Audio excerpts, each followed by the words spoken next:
talk through what I do. I guess I can if you want to know. Um,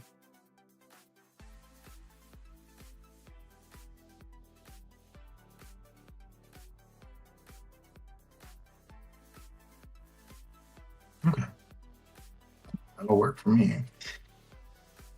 I was looking at yours, and it seems you went heavy on the email blue, or is it armor? Okay, okay, because yeah.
Oh yeah.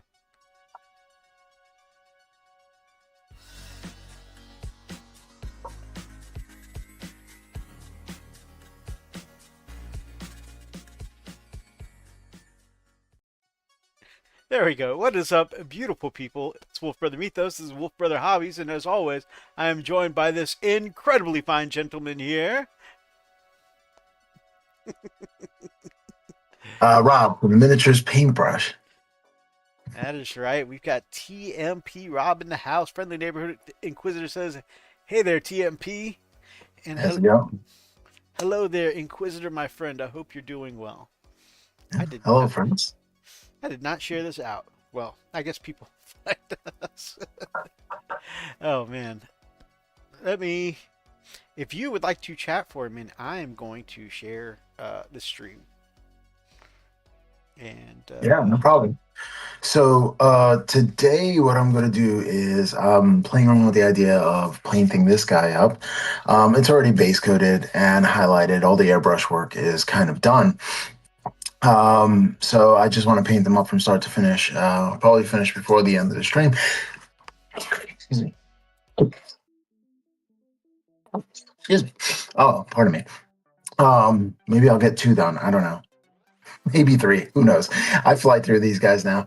But I have a lot to do. I'll talk a little bit about hobby progress that I've been doing. And so I think last time, I'm not sure how many I had. Five, six.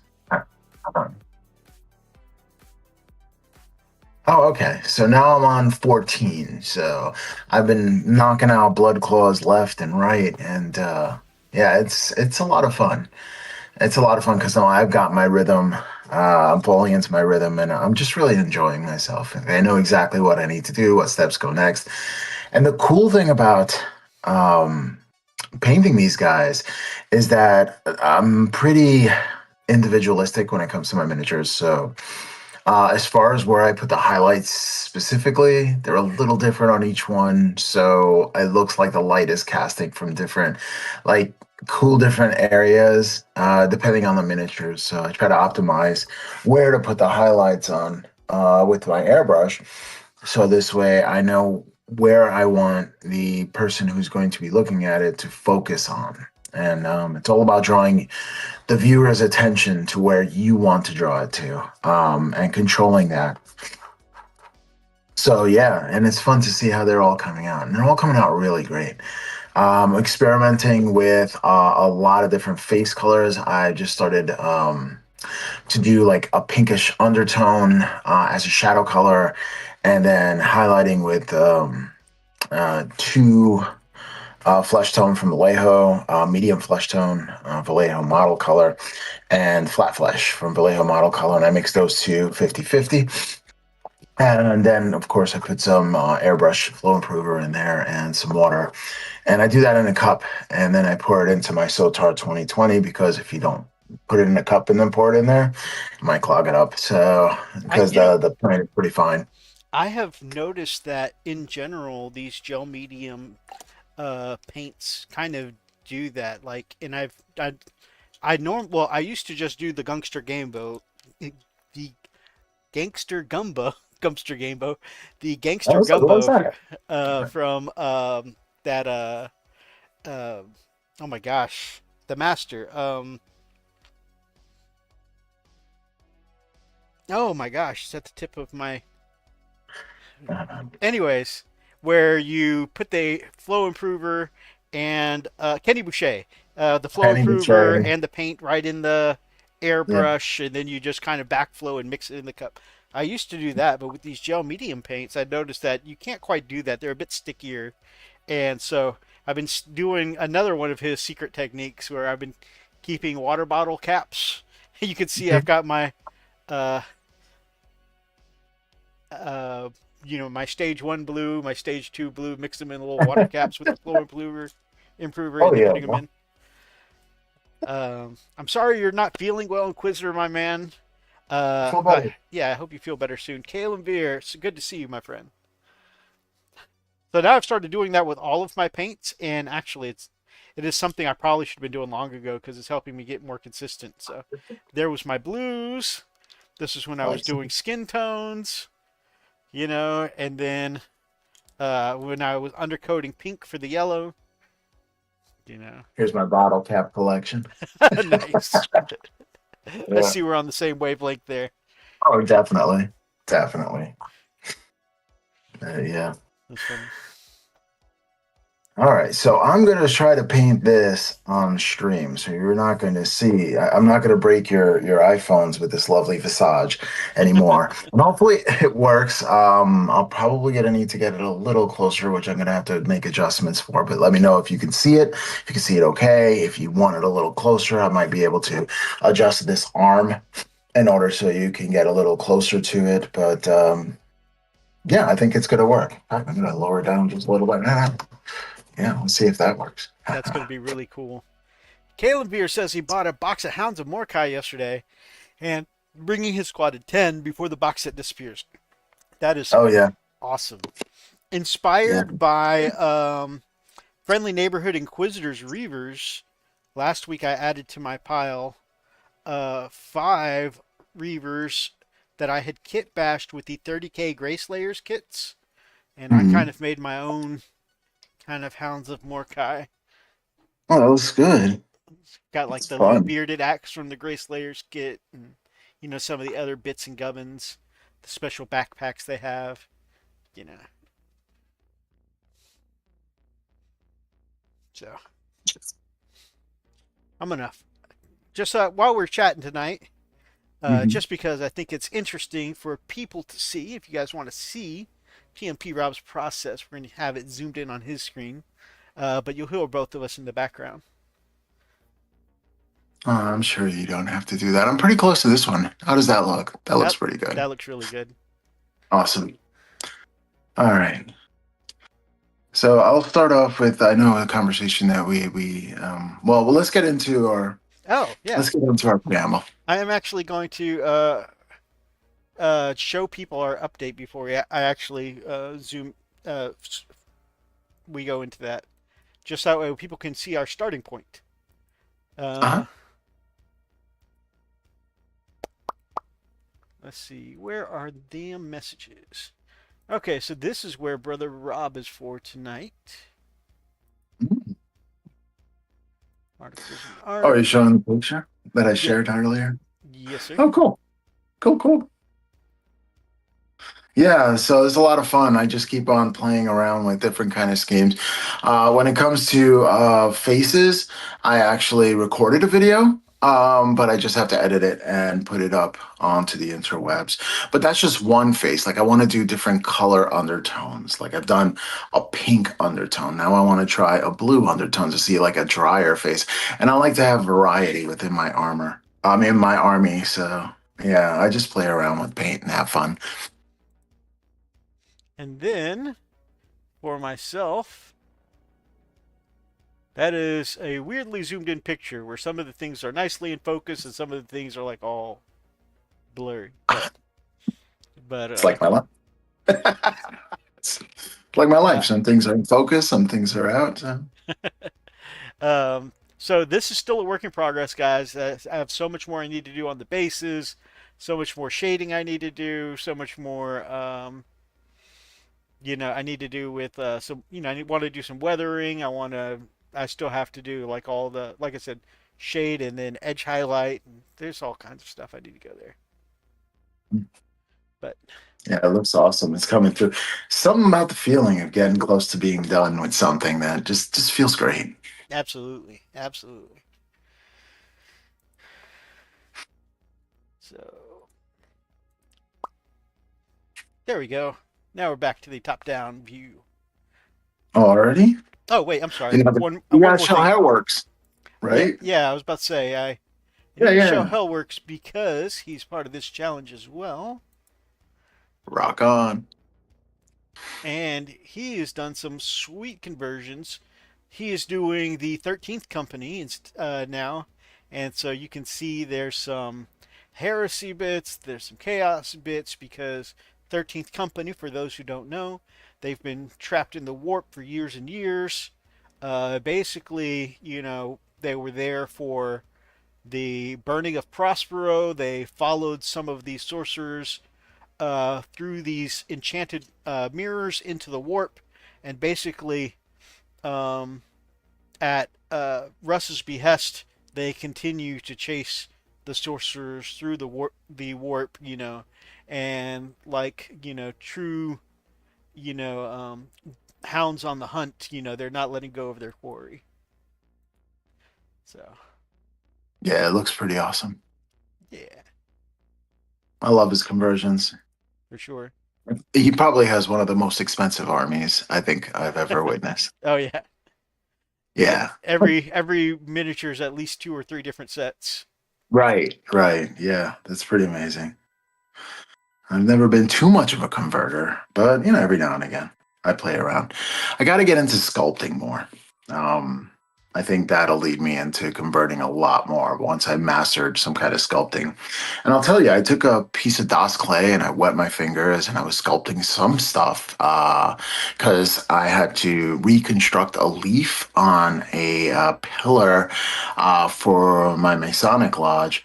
And I had to sculpt that by hand. So it was an adventure. So it was my first time with DOS clay, and I started smoothing it and smoothing it. And after a while, my hands were kind of like dirty, but slimy and all this other stuff. But I kind of liked it. It was pretty cool. It was definitely an experience. That's awesome. Yeah. Gamesburger says, "Hey gents, been taking a break from my GW stash and working on Stargrave and Frostgrave minis. There's been a Nice. lot of contrast and speed paints. Hey, whatever gets you enjoying the painting process, my friend." Oh yeah. Friendly Neighbor Quizzer says, I haven't touched my Sons in weeks. I'm hoping to get some work in on them tomorrow. Well, I hope you so are, too. yeah. Well, A, you're sick, and B, your focus has been on some inspiration you've had for your Heralds of Armageddon. And plus, if it makes you feel any better, you're way ahead of me on this challenge. So, you're like a more successful version of the hare in the Tortoise and the Hare, where you've blown so far past that you can afford to take a nap and wait for the others to catch up. Uh, Hellwork says Magic Sculpt mix 50-50 with green stuff, best medium for sculpting. oh yeah, yeah, absolutely. I have some of that too. Um, Starts with an A. I forgot what it was. Oh, do you use shop towels when you Yes, paint? yes. Yes, they're awesome. They're just Love so that. they're so much more absorbent. They leave so fewer particulates, like when you're trying to drive. Yes, it is a painter's friend for sure. Just Use those shop towels. just going back to dual screen for a second. I too Yeah, have my shop towels. nice. We're definitely on the same wavelength.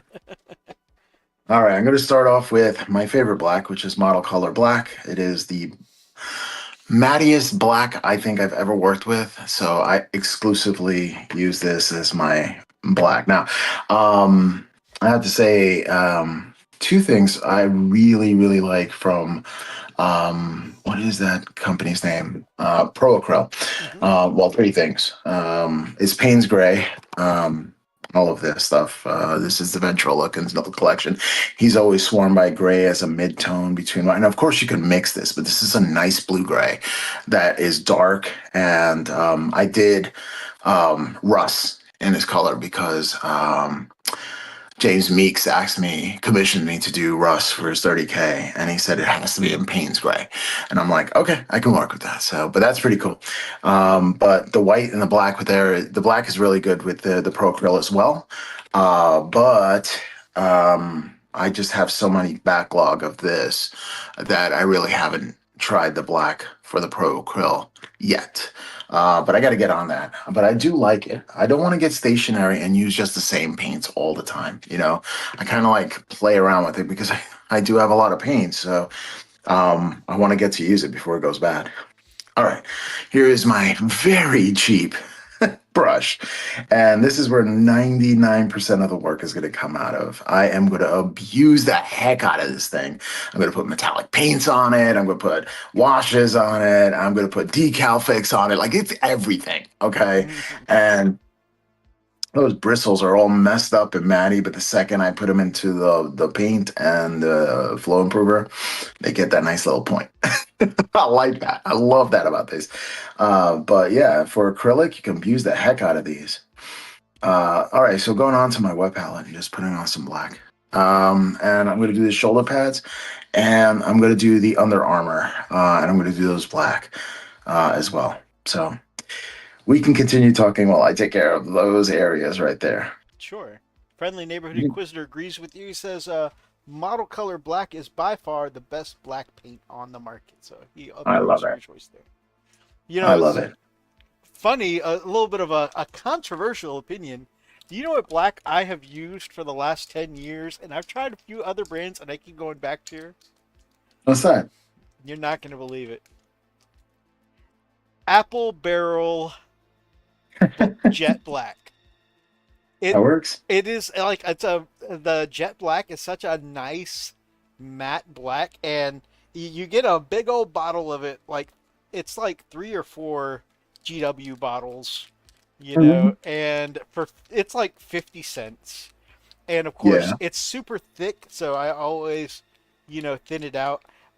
This stuff thins out really nicely with Windex, which you can also get for $1. Oh, wow. And so, like, I buy me a 50-cent bottle and a little bit of the clear Windex, and it lasts me years. And like, because everything uses black, right? Whether it's Yeah. just like the under seals of your Space Marine armor or something, or undercoating your silvers, or so I'm just like, I don't know. Like, I've actually bought some of the more expensive blacks before, but I just keep going back to this Apple Barrel Jet Black. I'm thinking I'm going to do that for the bases of my miniature and get the apple barrel for those because I use a lot for the bases. Oh yeah. And I these, yeah, And a lot of people are like, the Windex. Yes, Windex is kind of a wild. for now. This is you don't. I wouldn't recommend using this on your more expensive paints, but for your thicker, like craft acrylics, I mean, it's got the right chemical properties to kind of break down the paints in the same way that like a flow improver would. Mhm. Where it basically breaks the surface tension, which is what I use it for in my black. And yeah, it does the job nicely. I say uh I used to have a preference for actually for the clear, but I've been using the blue stuff with the black because it's all black. And yeah, I think it works well, and it also it smells nice. So Yeah, smells like refreshing cleanness. yeah, and like I said, it just does a perfect job of breaking that surface tension and helping you smooth out this chunkier paint into like a smooth and ready to go. You can hear it kind of on camera here. It's very liquidy. I keep it nice and thin. Nice. Yes, I have a lot of craft paints for terrain. Exactly. I used to be really into like crafting terrain, and I used to really enjoy following along to trash terrain videos. Mhm. And so that's when I bought just a big stash of apple barrel paints and stuff like that. And I used them for basing and for terrain projects all the time.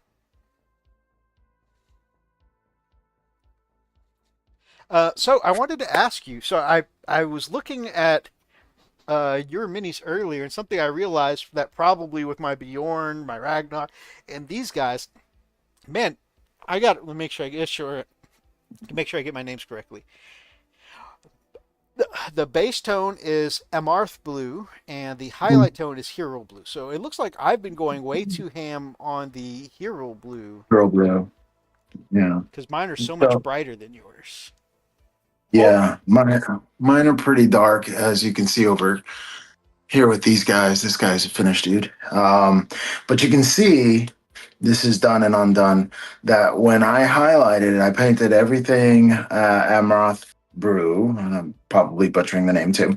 Um, and it was very, very dark. And then I say to myself, what do I want to highlight? Well, where's the light coming from? It's going to come from up here and it's going to come from over here. So there's a 45-degree angle on both sides, right? So what I do is I know I want to highlight the face. So I hit Amaranth Blue there. His leg is out. So I hit it at the leg as well. And then maybe some of his backpack, but I'm going to turn it around first.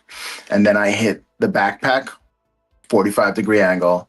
His butt is sticking out, so I hit his butt, and his back leg is sticking out, so I hit his back leg. Ne'er once did I touch the arms. Like I didn't even hit the arms at all. So okay, I just hit it there because I said, you know what, I gotta angle everything. Like I gotta make whoever's looking at this look at the face. So I don't want to distract with the arms. And I know with the weaponry and the heraldry and everything on the weapon that it might detract. I want to lead you to the face. Now in this one in particular, I could have done the arm because the face and the arm are really close together. But for like an open position like this, yeah, you don't want to detract by highlighting the arm. You want to just highlight the center there. So you're being very picky with the highlights. That will give that transition from really, really dark to really, really light. And okay. that adds contrast. Just having that different, that shade adds contrast to the miniature. So when you paint it, it already has contrast. And all you're doing is adding to it or adding details to it. It makes it a lot easier. Uh, So that yeah. makes sense. I think I overthink it because I always am like, oh my god, like obviously, like when I'm looking at other people's work, I'm like yourself, I'm like, oh, I really like those highlights, and it doesn't occur to me that many of those are stylistic, right? I'm thinking Yeah. highlights. I'm like, what does the sun touch? And I'm like, oh man, this whole arm is being touched, and this whole like, and so like I think I always overthink the highlights, and I probably highlight way more of the miniature than I need to be highlighting. I'll tell you, I've overthought a lot of stuff when it comes to the process, especially in wolves. I've been painting them for years. But like I said, you always get better with all the mistakes you make, right? So if you make a mistake, it's like, oh, I'm going to try something different. And in that trying something different, you might find the style that's not even this style that works and you love. And you're like, okay, I'm locking that in, you know? So, and painting is like that. There's like so many different ways to get the same result, you know? I could probably do the same with a dry brush. Like, it'll take me a while, and I have a really nice dry brush. But I've seen work like these highlights being done with the dry brush now, which amazes me. I think Artist Opus has a great series on dry brushing that just blows my mind. But yeah, there's so many different ways to it. But the thing is, again, you have to think about where you want to draw the person looking at the miniature's eye. And are they going to pick your model up and look at it like this?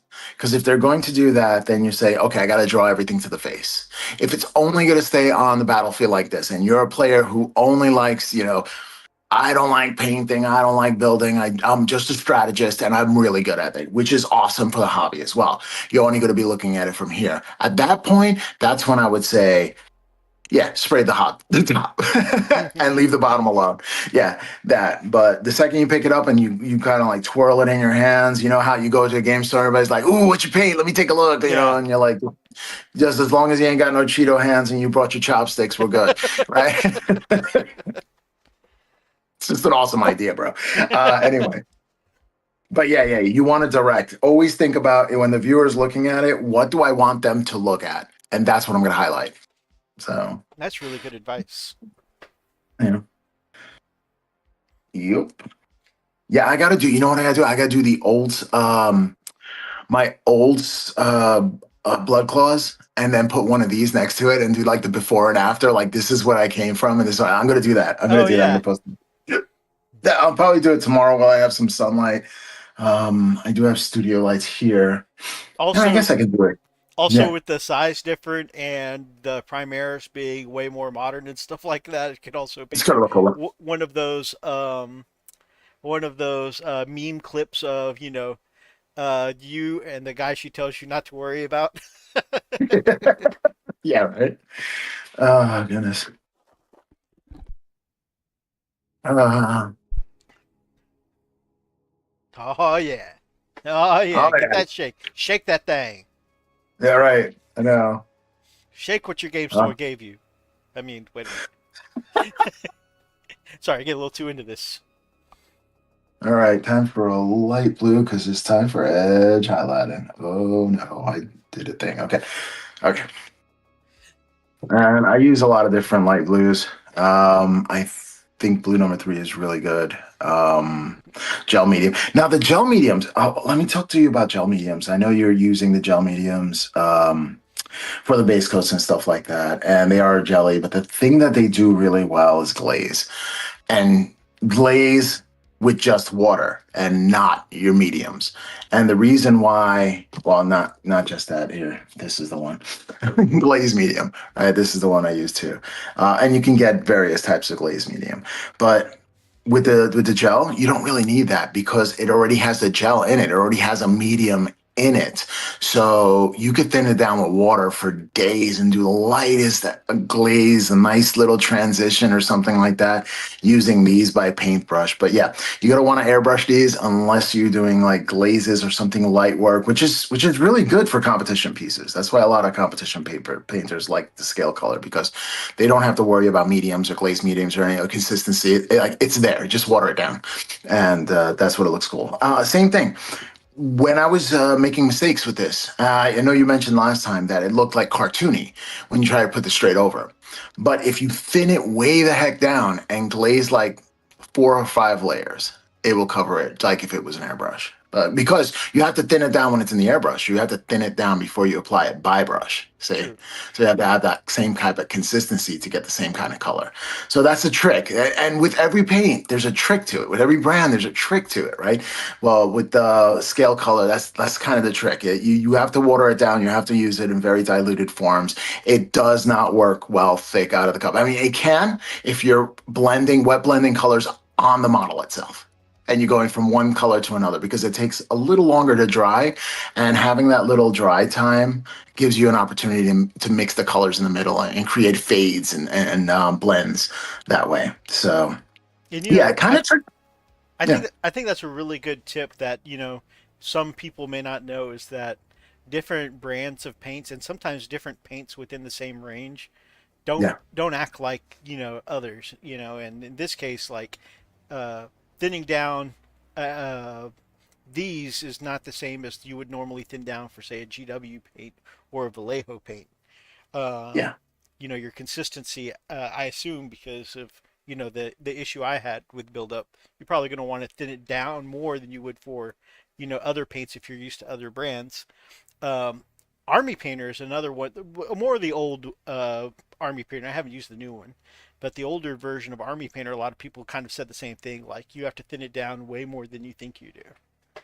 Yeah. Yeah. The new ones work well. I mean, I got the what is those paints? The speed paints. I got the ultimate pack because I wanted all the colors and I wanted to play with them.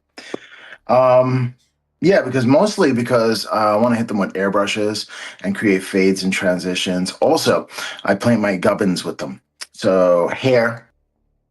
Yeah, I've been doing a lot of hair and experimenting with the speed colors on the hair, like creating the transitions with the hair by doing the highlights with the airbrush, and then going back in there and tinting it with the colors. So now it already has dark in the recesses, and it has the light colors on the tip, but now it's tinted, and it looks the color of the hair that you want. And it's a lot of fun to do that because it comes alive with minimal effort. I used to kill over hair, every strand of hair. I mean, you saw my Thunderwolves.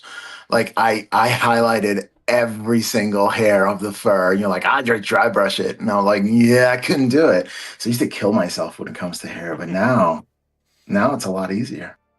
Yeah, that is fair. That is fair. And uh, I found myself doing a mix of contrast on some of my hair for these five guys and some Nice. traditional. If I wanted a specific color combination, if I went traditional. But like the ginger hair, I looked up a tutorial for, Uh-huh. and the ginger headed guy is like my favorite out of these five so far, just because I'm really pleased with the way this ginger hair came out. And it definitely was not a path I thought I would have taken to get there. It was kind of cool. Mhm. Um, Friendly Neighbor Inquisitor says, first, oh, he's got two. See my dilemmas. I just don't like doing highlights. Hey, man, a lot of people call that painting neat. Doing a very clean style of painting and not, worrying about highlights, transitions, all that stuff. Neat in the same way, like if you pour a glass of alcohol or whiskey, straight into the glass with no ice, you have your scotch neat. Um, yeah, that's a lot. Some people call that painting neat. So it's a style, man. If that's your choice, and if that's the way, whatever makes you enjoy the process, my friend. Yep. He I used also, to always paint neat. Mhm. yeah, I think a lot of people paint neat at the beginning, and then they decide it is or isn't the style for them, and that from there they either continue to do what they enjoy doing or evolve into whatever they're going to enjoy later. So. A friendly neighbor Inquisitor says, meanwhile, there's Pro-Acryl where you don't need to thin a lot of it. In fact, it's easy to over-thin them in some cases. That's true. A lot of Pro-Acryl right out of the bottle, is nice and thin, ready to use. And you only really need to thin it if you're like glazing or using a technique that needs super thin paints. I really like the P3 ones. I got the old set of P3s. But they came out with a new one again because Privacy Press kind of went under and they sold their business. So my hordes are done. But now it's just War Machine by a different company. But they re-released the P3 paints, and these things are butter. Oh Man, man, they are butter. I'm And these things last forever. Like I've had it since I started hobbying, and I still have them. yeah, I had a couple when I first got into the hobby, and now that I'm a much better painter, than I used to be. I'm interested in trying it out because I enjoyed using some of their paints. Over the years, um, a couple of their tops like suction cupped, like the paint dry. They kind of had that GW problem, but instead of drying on the outer ring, it kind of Undercover. dried to the top of the where the the top of the lid was on the jar, and so Uh-huh. eventually you like it would get hard to open, and then a couple of times, like there would be a ring where the outside of the lid tore off, but the middle of the lid stuck to the jar of paint. I was like, oh well. So I don't have No, my P3s anymore, but I did enjoy using them, and it would be interesting to see what I could do now that I'm a better painter than I was in my first couple years. so the thing about these lids is that you can pull them off and then wash them out and then put them back on. I found the same with the Citadel bottles that don't close anymore. They get filthy. I just take them off and then I wash them up and I put them back on, which makes the lids go back. And I use this paint shaker Hmm. because it doesn't shake up and down, so the paint doesn't go on the lid anymore. It'll just go around and swoosh. So this way, it'll prevent it from accumulating on the lids too. Just little hacks that I've learned to help my paint last a little longer. That's Because awesome. I don't really want to buy any more paint until I used all the other paint that I. And thank you for taking. I think you bought. Yeah, you did buy a set for me, didn't you? You still using the Minotaurs? The Minotaurs, I use a few of the colors like religiously, Yeah. but I don't use all of them. Yeah, Um, that's the thing about buying sets. You never really use all of them, do you? yeah, like my favorite color is I keep this one like right at the front of the drawer because I use it so often. It is the the red clay. Oh my gosh! Like Oh, if you want, like that is like the best color for. I use it for my orcs and for my Astrolotarum for weathering because it is like the perfect. If you want to add like a ring of dirt around the end of a vehicle, or the edge of a vehicle, or boots, or capes, or anything, it is perfect. that's nice. I'm so happy. So yeah, some of these colors I use pretty religiously. The Minotaur is a great set, but then like some color, like we say about any range, really, it's like some colors are just more what you're going after than others. The Yeah. that dark swamp green's got like a touch of blue to it, which I really like. Mm, And then there's another one I can't remember the name of that's got like a yellowy effect, which is also really good with orcs when you're trying to get like that final highlight on the skin. So, nice. I'm glad you used them because I had to make room. oh When yeah, I, I think that was like a painter with his new toys. Like when I first got the box, was basically like sitting down, and I wanted to because I think partially because I watched so many of your tutorials, so I wanted to run a lot of them through the airbrush and see what kind of colors and effects and blends I could get with them. yeah. See, I had an opportunity because I knew an art store that was a general art store. And for that art store, they were selling GW paints, but it wasn't a hobby store, and a lot of people didn't know about it. So they said, we kind of gotta want to get out of the Citadel range. Would you like would you like to buy some at a discount? And I was like, what kind of discount? And they said 70% off. And I said, what if I buy in bulk? Fine, 80% off. Okay, I'll take one of everything. What do you mean one of everything? The whole rack. Thank you. I was gonna say throw in the rack, throw in the rack. Well, no, they wanted to give me say, you want the rack? And I'm like, I already have two. No, no, I cannot take that. I know people who would want one, but they're far away and they won't be able to get it. And I cannot ship. It's too heavy. It's steel. It is a steel rack. So it is really tough to get to. But what they did was though, they did give me the GW cardboard stand-ups for both an intercessor and a Stormcast Eternal, which Oh, was that's really, really cool. yeah, yeah. They hooked me up. And I was like, you could take this. And I'm like, sure. Anything else you want to give me? I'll take it. Darklight Dreamer says hi, hello there, my brother, and he There says you the go, bud. the more racks the better. I say everyone loves a good rack. You right. You right. Yeah. I ain't complaining there. Uh, Uh, Gamesburger yeah, says, got Vallejo natural steel this week. Now my favorite, silver metallic. Vallejo does make very good metallics. they do. They do. I love them. I love them. I hear P3 metallics are awesome too.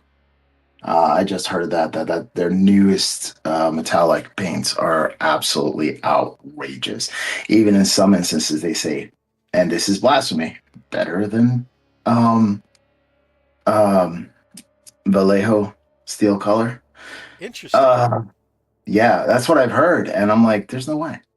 There's no way. But it had a good run. I mean, it's been out for over 10 years now, so yeah, they have a good run. I mean, I'm still using them, so I don't care. Because when they came out, of course, I had to buy them all. Like Pokemon, man. I was about to say, just like Pokemon. Yeah, I this year.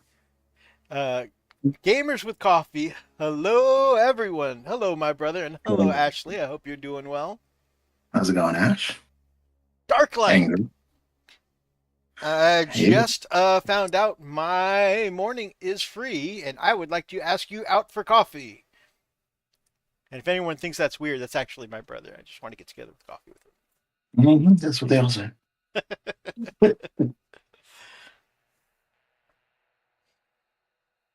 Uh, let's see. I think the Or hardest. maybe it's my YouTube lover, and I'm getting together with him for sexy time. I don't know.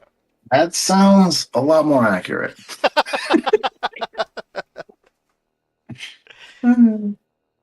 Or at least fun. That sounds a lot more fun. But Anything can happen on a magic Saturday. what we don't do for views right now.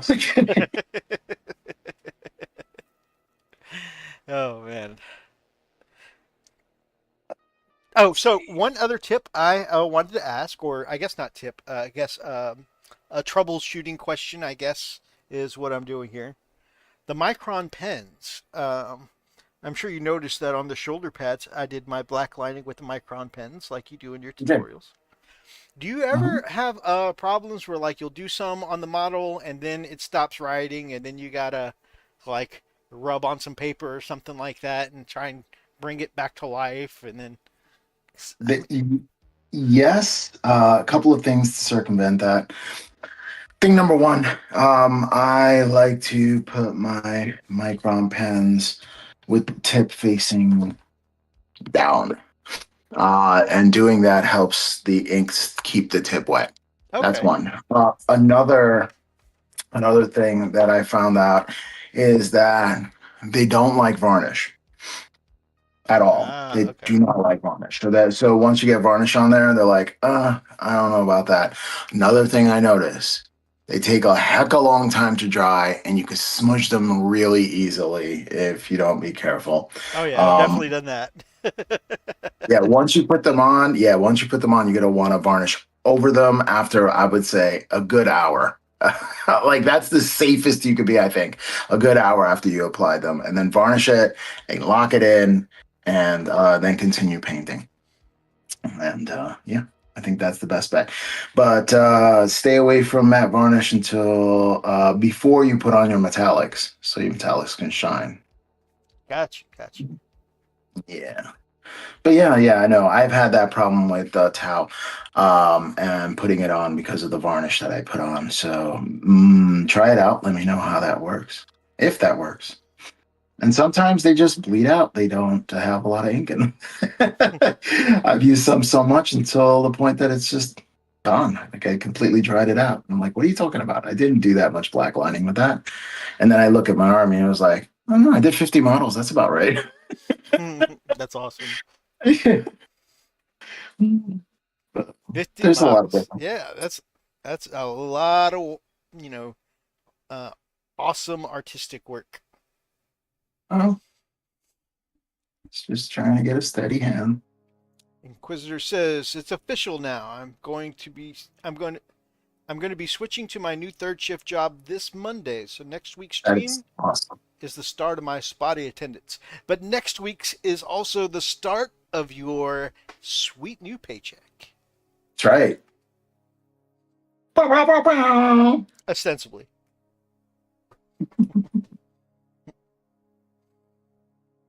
Don't like that.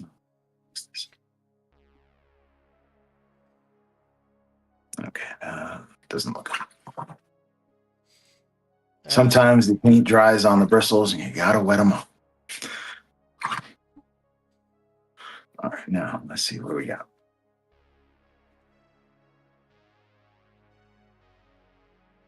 Okay, now that's flowing. There it is. Let me get some of that paint off. So I have minimum amount of paint while I do the little corners. Okay, that looks good. Let's do the arms.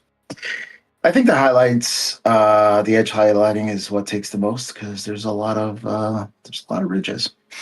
But I think it's worth it because it just increases the contrast even more so. Like you have the contrast with the airbrush, and then you have the contrast with the edge highlighting. It really makes it pop. So I think it's a worthwhile skill to try to master as much as possible. And I say master with a grain of salt because even I don't think I'm really good at it. But you know what? With these spacefuls over here, I'm gonna get better at it, and that's all that means. That matters. You definitely Like are. I try. I Okay, try. so Mhm. I'm trying to follow along, looking at your miniature for all of the highlight places. So that is a very controlled burst in the middle of the backpack at the top, and then Mhm. like the middle of each sphere to the left and right of the backpack. Well, no. This one, since he was off kiltered, I wanted to get his butt and his legs. Like I would hit it here, Mm-hmm. and then here, and then here and here, Okay, and so that's it. not the middle of the backpack.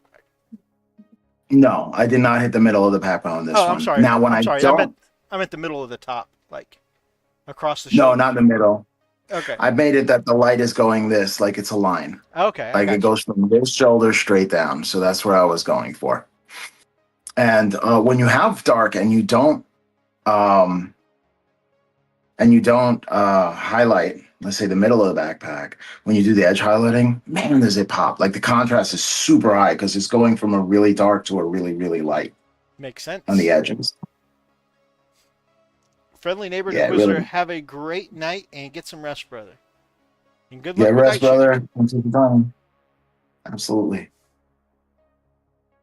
Much love, brother. Much love.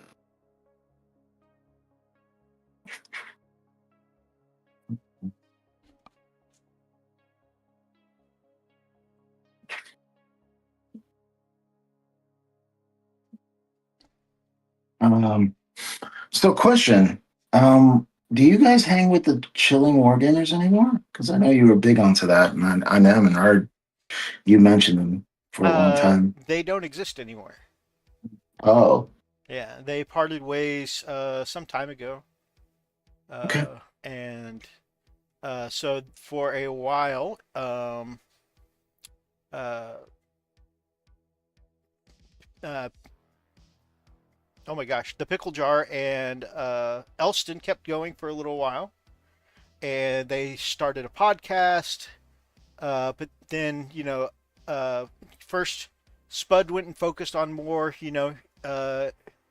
in-person kind of stuff, and then Pickle went and started focusing on more like in-person stuff or real life stuff.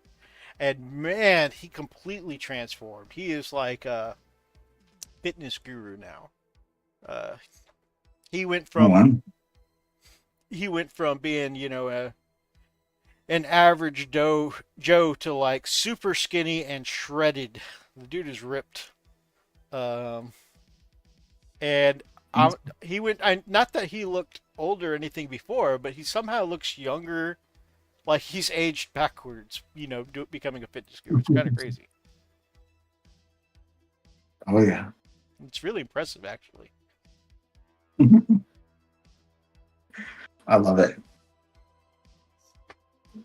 I got to get back on the workout train. I haven't in a long time. because education it's my commute and education. So I'm like an hour and 15 minutes away without traffic, and close to 2 hours away from my job with traffic. And there's usually traffic where I'm at because it's by the DC area. And so I avoid the highways and it takes me longer. But but yeah, it's killing me. It's like 3 hours of my day sapped away. Like I could be doing other things, and that's why I haven't really been producing videos because that travel time is really affecting my video editing time. That really consumes a lot of time for me. I That highlights totally get them. that. Yeah. Oh goodness gracious me. Um,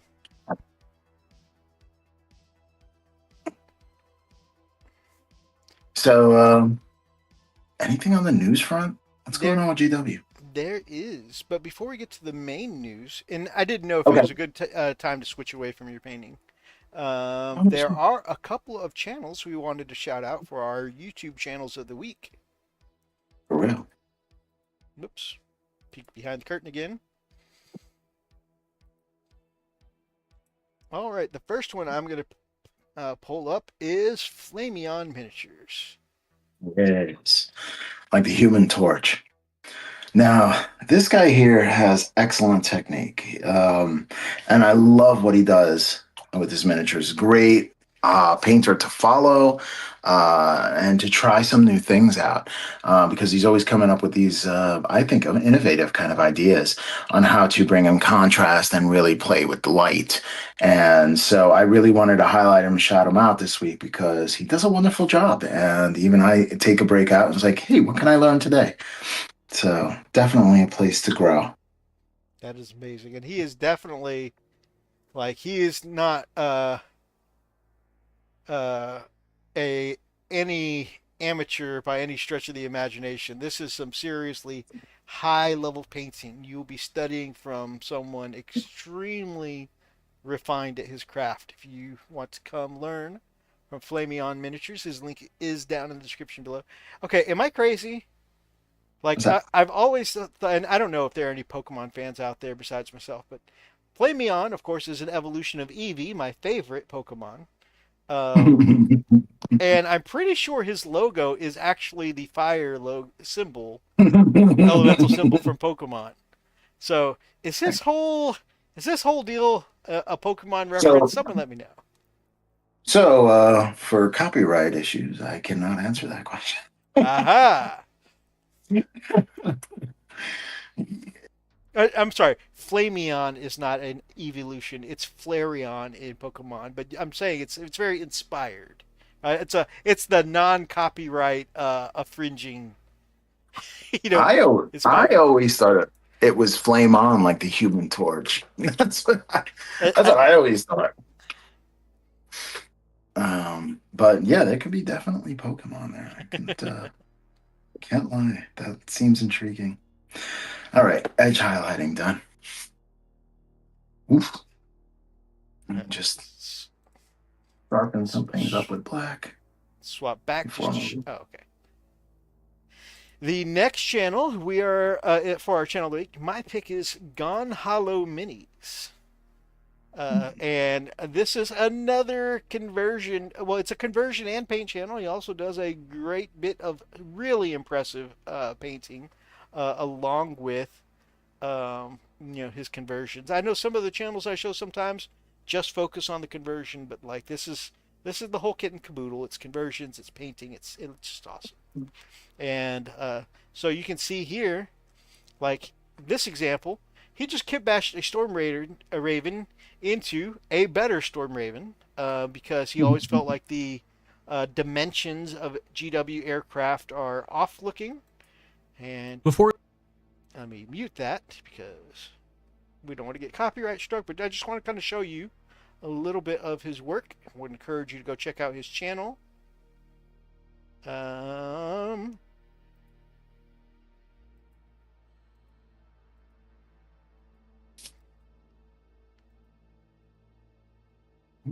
uh,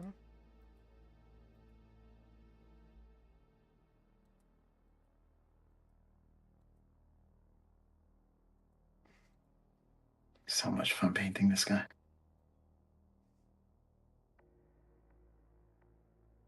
Okay, I don't actually see any painting in this one, so, but there often is painting. And I don't actually see the completed build. Let me go to his short for it. But he does just incredible work. Look at this. So there is the front half of the Storm Raven, which we've all seen before, but he adds the tail section of the fuselage there to make it more like the dimensions of a plane we might see in our world. And I just think that is the coolest thing ever. Definitely go to his channel and check him. Also, oh my gosh, his windshield effect on that Storm Raven looks amazing. Like also the what's the word? The panel modulation on the Storm Raven looks amazing. Lots of spectacular shadows and highlights. But yeah, that window canvas effect. Oh my gosh. So there's that. Gone Hollow Minis does incredible stuff. His newest one today, he built a Saturn IX Terminator Command Squad, which I think is super cool. Lots of conversion, kit bash in there. And it just looks so cool. And I think the Saturn IX, I know Saturn IX Terminators are kind of Marmite. People either love them or hate them and think that they look ridiculous or whatever. There are some cases I really love the pauldrons, and some cases where I'm like, okay, I might leave them off. But either way, I think they're a great looking model, and him doing a whole command squad that way just looks so cool. So that's all. Definitely check him out. Lots of really inspired stuff here. Better Centurions. Oh man, he did some Primaris Centurions that look so cool. Unbelievable. That's nice. And then, while I've got you guys here on the articles and art screen, I have here a piece of art of the week I found, because I may have mentioned to some of you guys I am slowly building a minor amount of interest for 30K, and so I've been looking into Iron Warriors lately. That's who's got my interest. Before I get on that, Gamers of Coffee says, Mythos, I'm excited about the incoming Crux Terminatus box. We'll be talking about that box here in a little bit, sir. I'm so glad you're excited, and I can't wait to see you get it painted, all that good stuff. Running Bear says, hi all, hope you're doing well. Hey, Running Bear. Running Bear. So, this is an Iron Warriors Forge World Contemptor Dreadnought here, but some conversion bits that make this look so extra cool. So a couple of things. I think replacing the really squat Contemptor head here with a Space Marine style, bigger helmet. I mean, obviously Contemptors are Space Marines, but you know what I mean, more of the actual Marine helmet instead of Definitely. a really kind of flat kind of helmet that Contemptors usually have. That looks cool, and it is really adding to the pose of looking down at his claw. Also, the addition of the claw, which I'm pretty sure is Gazgul Thraka's claw. And that so Iron Warriors are very industrialized, and a lot of times they'll do they're like the kit bashers of 40K in universe, right? They'll take some technology and scrap it together and make it work along with their stuff, and a lot of their stuff has that more industrial feel. And so, I think having that claw replacing, the power fist hand looks so cool. And I kind of want to do that with a Contemptor of my own. In fact, I have the plastic Contemptor that they released in Horus Heresy 2.0. So that might be an idea I steal. The shoulders are from the Iron Circle Domitar. They're the robot things that serve Perturabo. Iron Circle Secutar? Iron Circle something. The Iron Circle robot things. So I'm going to get some of those. I'm probably going to print some of those shoulder pads. And I want to get myself a gas. Suck it off. Huh? Nothing. uh, and yeah, this looks like a really cool conversion, and the hazard stripes, really are good. Yeah, and I think that's another thing people don't talk about enough. That's something I think people don't talk about enough. Iron Warriors are really good guys when you think about it. Okay. What? Yeah, I mean, not an inquisitor will sanction a whole planet and not say anything to anyone. They'll just blow up the planet and all its civilians. See, the Iron Warriors, however, they give you warning. Okay, they are thoughtful enough to put hazard stripes on all of their weaponry, so that's dangerous. Yeah. If they didn't, I mean, OSHA says if you don't put up hazard stripes, people might hurt themselves because they don't know there's danger there. Iron Warriors are clearly letting you know. So who's the better siege army is the question. Them or the Imperial Fists? Yes, their nemesis. Um, well, You're on the spot. not really. So yeah, the Imperial Fists used to be a focus on this channel and it had a different name. But I'm Team Yeah. Iron Warriors, baby. Nice. No shame in my game. Hey, you like what you like? Okay, y'all be safe. Yeah. Um,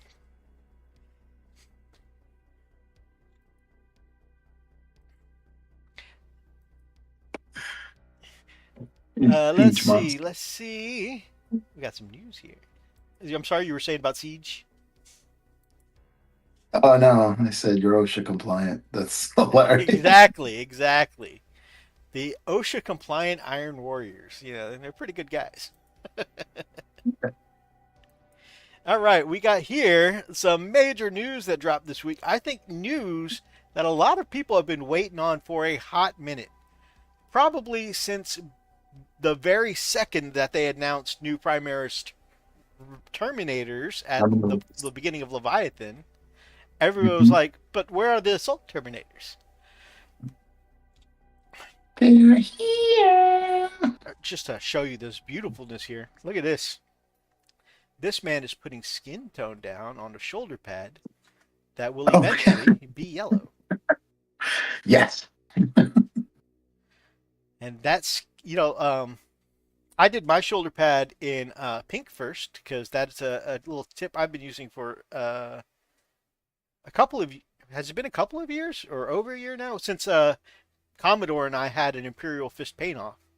But I know it's been real popular lately, but if you go back to our competition between myself and Commodore, that was something I was trying out at the time, was undercoating with paint. But this Yeah. is Rob's hack, where he paints a skin tone down. Which skin tone? Closest one toward me. Medium flesh tone. I've used flat flesh and I've used dark flesh. Okay. Yeah, because I'm going to do is once I lay it down, I'm going to lay down Averline Sunset, and then I'm going to put some highlights with Flash Glitch Yellow, which I'm going to go between both of those colors. Where the highest highlights is Flash Get purely the mid tones between both of them, and then Averline Sunset's the base. So that's how I usually Very nice. do the shoulder pads. Yo. I always have Good to stuff. double check whenever I read Vallejo flat flesh because I always think it says fat flesh, and I'm like, wait a minute. Oh, that's perfect for me. Next Mythos, you will be saying that the Tau really are the good guys. No, never. They are. You They're my know, wife's arm.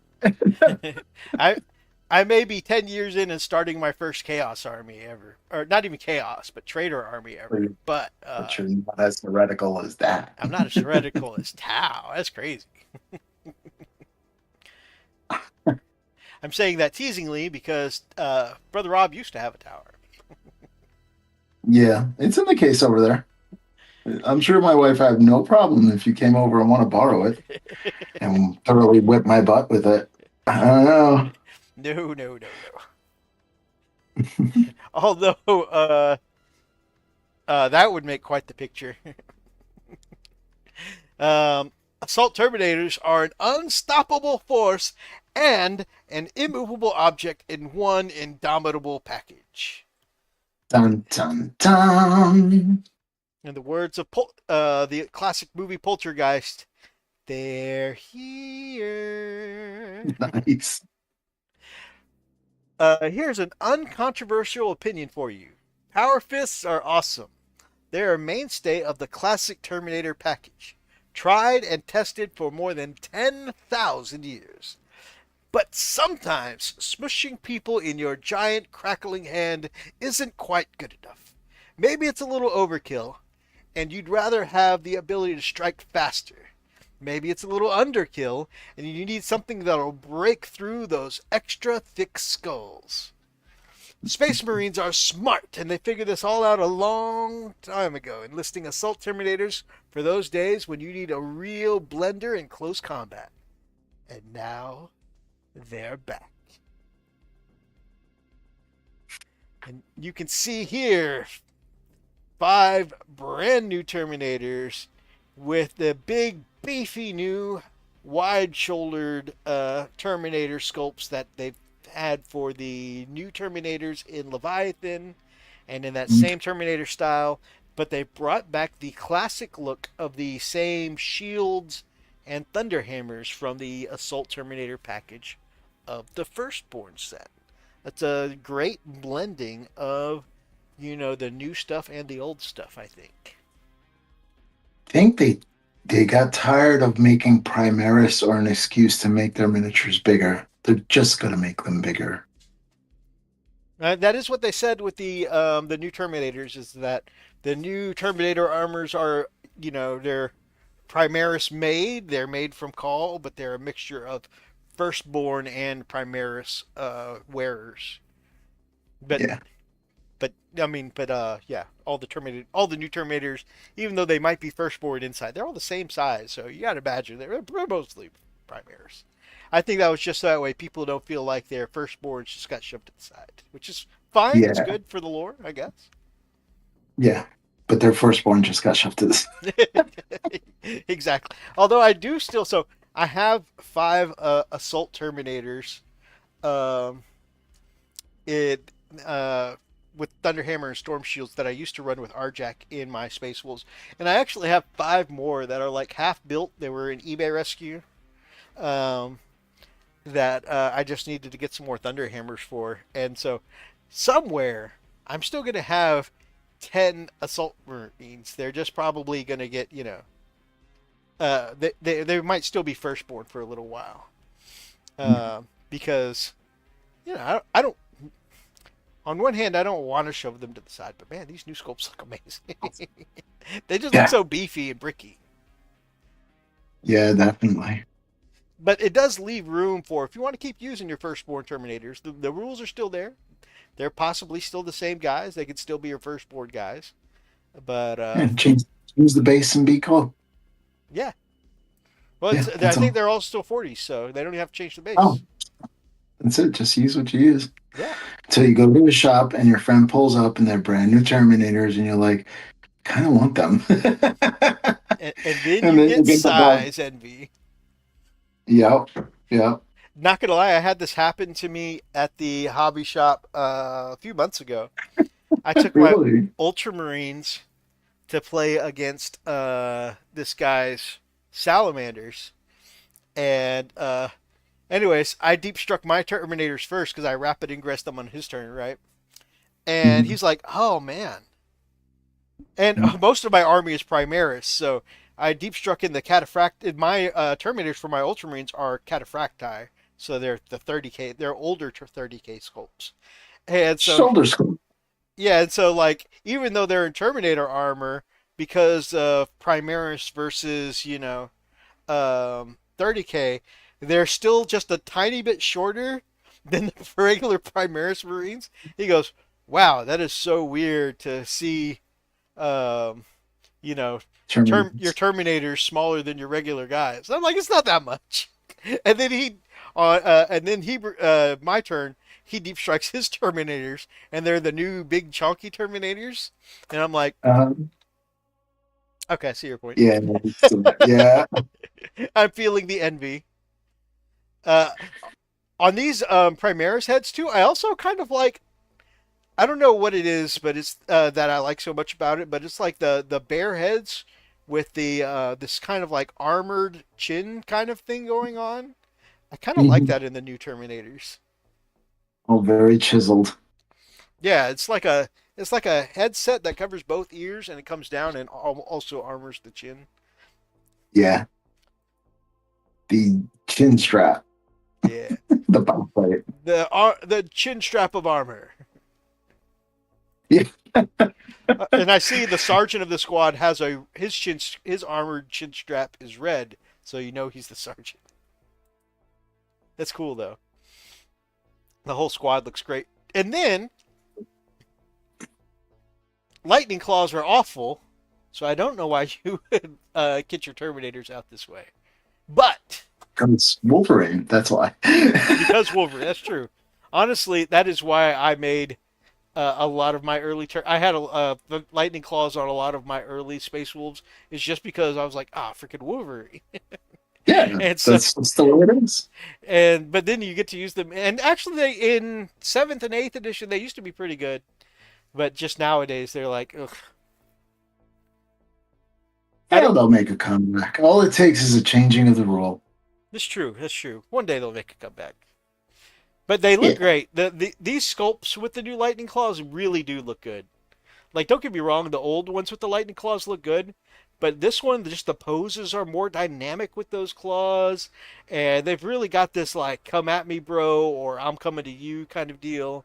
They look fantastic. They've done a great job with these sculpts, and I think like whether you rock the claws or the shield and thunder hammers, they're gonna look amazing. yeah. I am not gonna get them because I already have Terminators for my Space Wolf I was army. about to say, and, you know, like we can actually.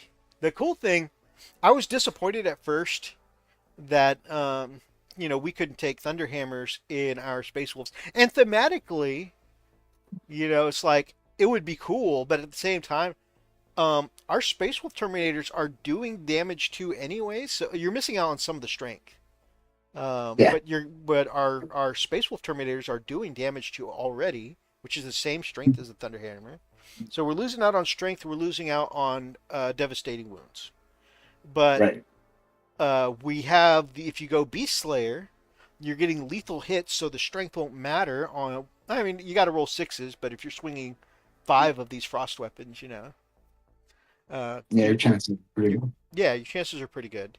And so then, of course, if you're Oath of Momenting your target, you can re-roll everything for more chances for sixes. Yeah, So yeah, there's a lot of opportunity there that you can just ignore strength anyways. And so there's still the devastating wounds we're missing out on, but your pack leader can take the Great Frost Axe. And that Great Frost Axe, I think, is damage 3. So you're technically, if you're not counting the devastating wounds, doing the potential of a little more damage with the Wolfguard Terminators. And I didn't see this right away. At first, I was like, oh, the addition of loss, why can't we take Thunderhammers anymore? But it yeah, actually is like our Space Wolf equivalent is just as good as having Assault Terminators. yeah. Yo, Gamers with Coffee says, "Great show, guys. I need some sleep. Everyone have a good evening. You have a good evening, brother." you too, brother. So I think the sculpts look great. I may eventually get some for one of my other armies because I have too many Mhm. armies. Um, Don't. uh, so they might make great additions to Blood Angels, Black Templars, something along the way, or maybe add some new Terminators to my White Scars. So I might get them at some point, but this is the year of the wolf, baby. We're focusing on wolves right now, and I don't need these just yet. Yeah, I was looking at my collection and I'm like, I don't need to be buying no more models. I really don't. I need to paint these guys up. Most of them are still valid. Yeah. So I need to paint them while they're still valid. That is such a mood. You know, it's funny. Yeah. I get into things like, you know what I want to do? I want to get this, or I want to try this tactic out, and I'll do the work.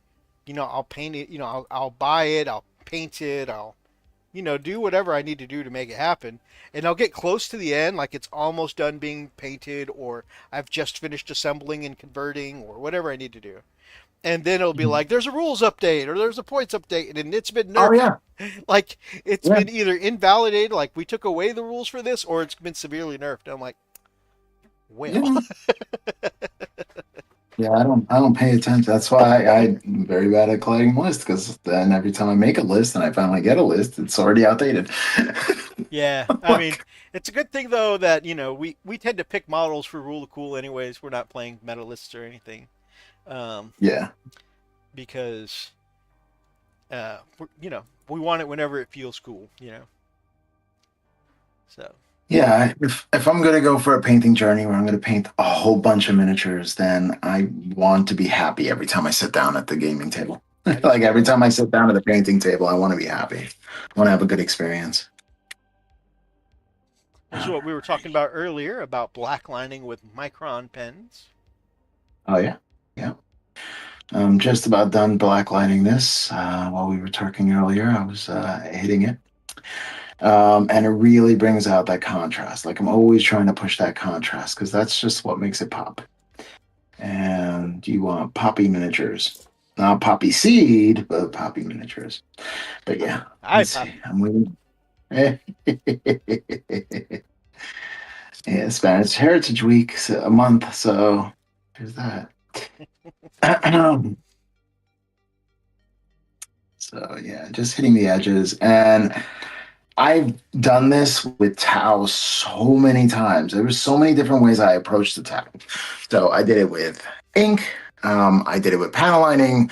I did it with a whole bunch of things. But after a while doing the macro and pen and having a bit of a steady hand, I can actually get into the grooves and really build that contrast up by doing some really pretty interesting black lining. So the thing about the flesh tone is you got to wait it till it dries 100% before you hit it again. So I think while that dries, I'm going to hit some of the metallic. I'm going to do my gold. All right, I'll show you what I do here. Balthasar gold. And where's my Vallejo model color gold? No, that's dark aluminum right here. So these are the two that I mix together.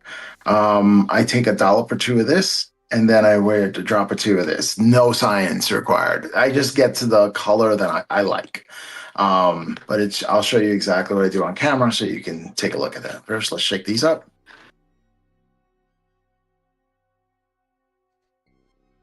All right, that's one. And here's the other.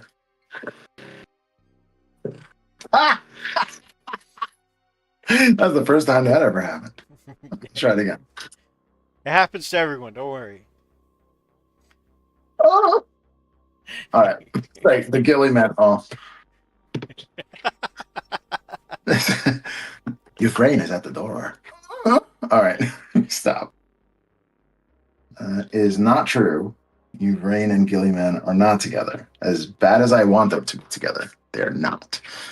All right. So just getting some of that Balthasar glue. And there you go. 2 drops of this and see where it leads us. And I'll mix it together and I'm going to try to see a color that I kind of like. Can you see that on? Oh, good. Yeah, you can. So you see it's a lot darker than the cold. You do have to mix it quite well. Check the brush. I think that's a little too dark for me. So what I'm going to do is add one more drop of this gold here. There you go. That looks good. I just kind of mix it in. You do have to mix it in thoroughly. That's one thing because the consistency of the 2 brands are different. This is way thicker. This is way thinner. So I do have to mix them thoroughly. All right, that looks pretty good. Yeah, it looks good on the brush. All right, I'm gonna wipe it off over here. I'm gonna wipe and test over here. Not too red for me. I'm gonna hit it again. And this is why it's art. Yeah. And not science. Hey, All right. a lot of painting is working the colors back and forth, and in this case, You're just working the colors back and forth before it even gets on the model. Yeah. Yep. That's right. All right. That looks good. That The looks really misadventures of Mr. Fish. Happy freaking Friday, and good. wow!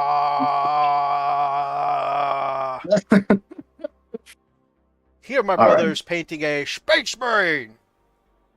I am. I am. All right. Time for another flesh tone and get that coverage now. This is coat number 3. I'm just going all in one line. Nice and slow. And this shoulder pad is the ones that don't have the edges. So I'm sorry, it's going to be a bad example to show you what I do with the edges. This happens to be the one I picked up. All right, that's really good. I think I'm going to go yellow, but I could do another skin tone, but I'm going to go yellow after that. So I'm going to let that dry. I'm going to go back to my metallics. Swimming in, just coming in real light. You want to wipe it off. The thing about metallics is they're very fluid. So you always want to wipe off before you put any metallic onto your miniature because it could flow in areas that you don't want it to flow. And that would be a travesty. All right. Especially those Vallejo Metal. metal liquid colors.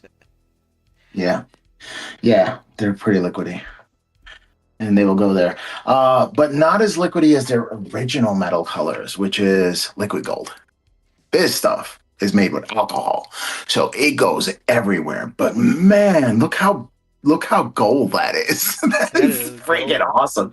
But it runs everywhere. They're a pain to work.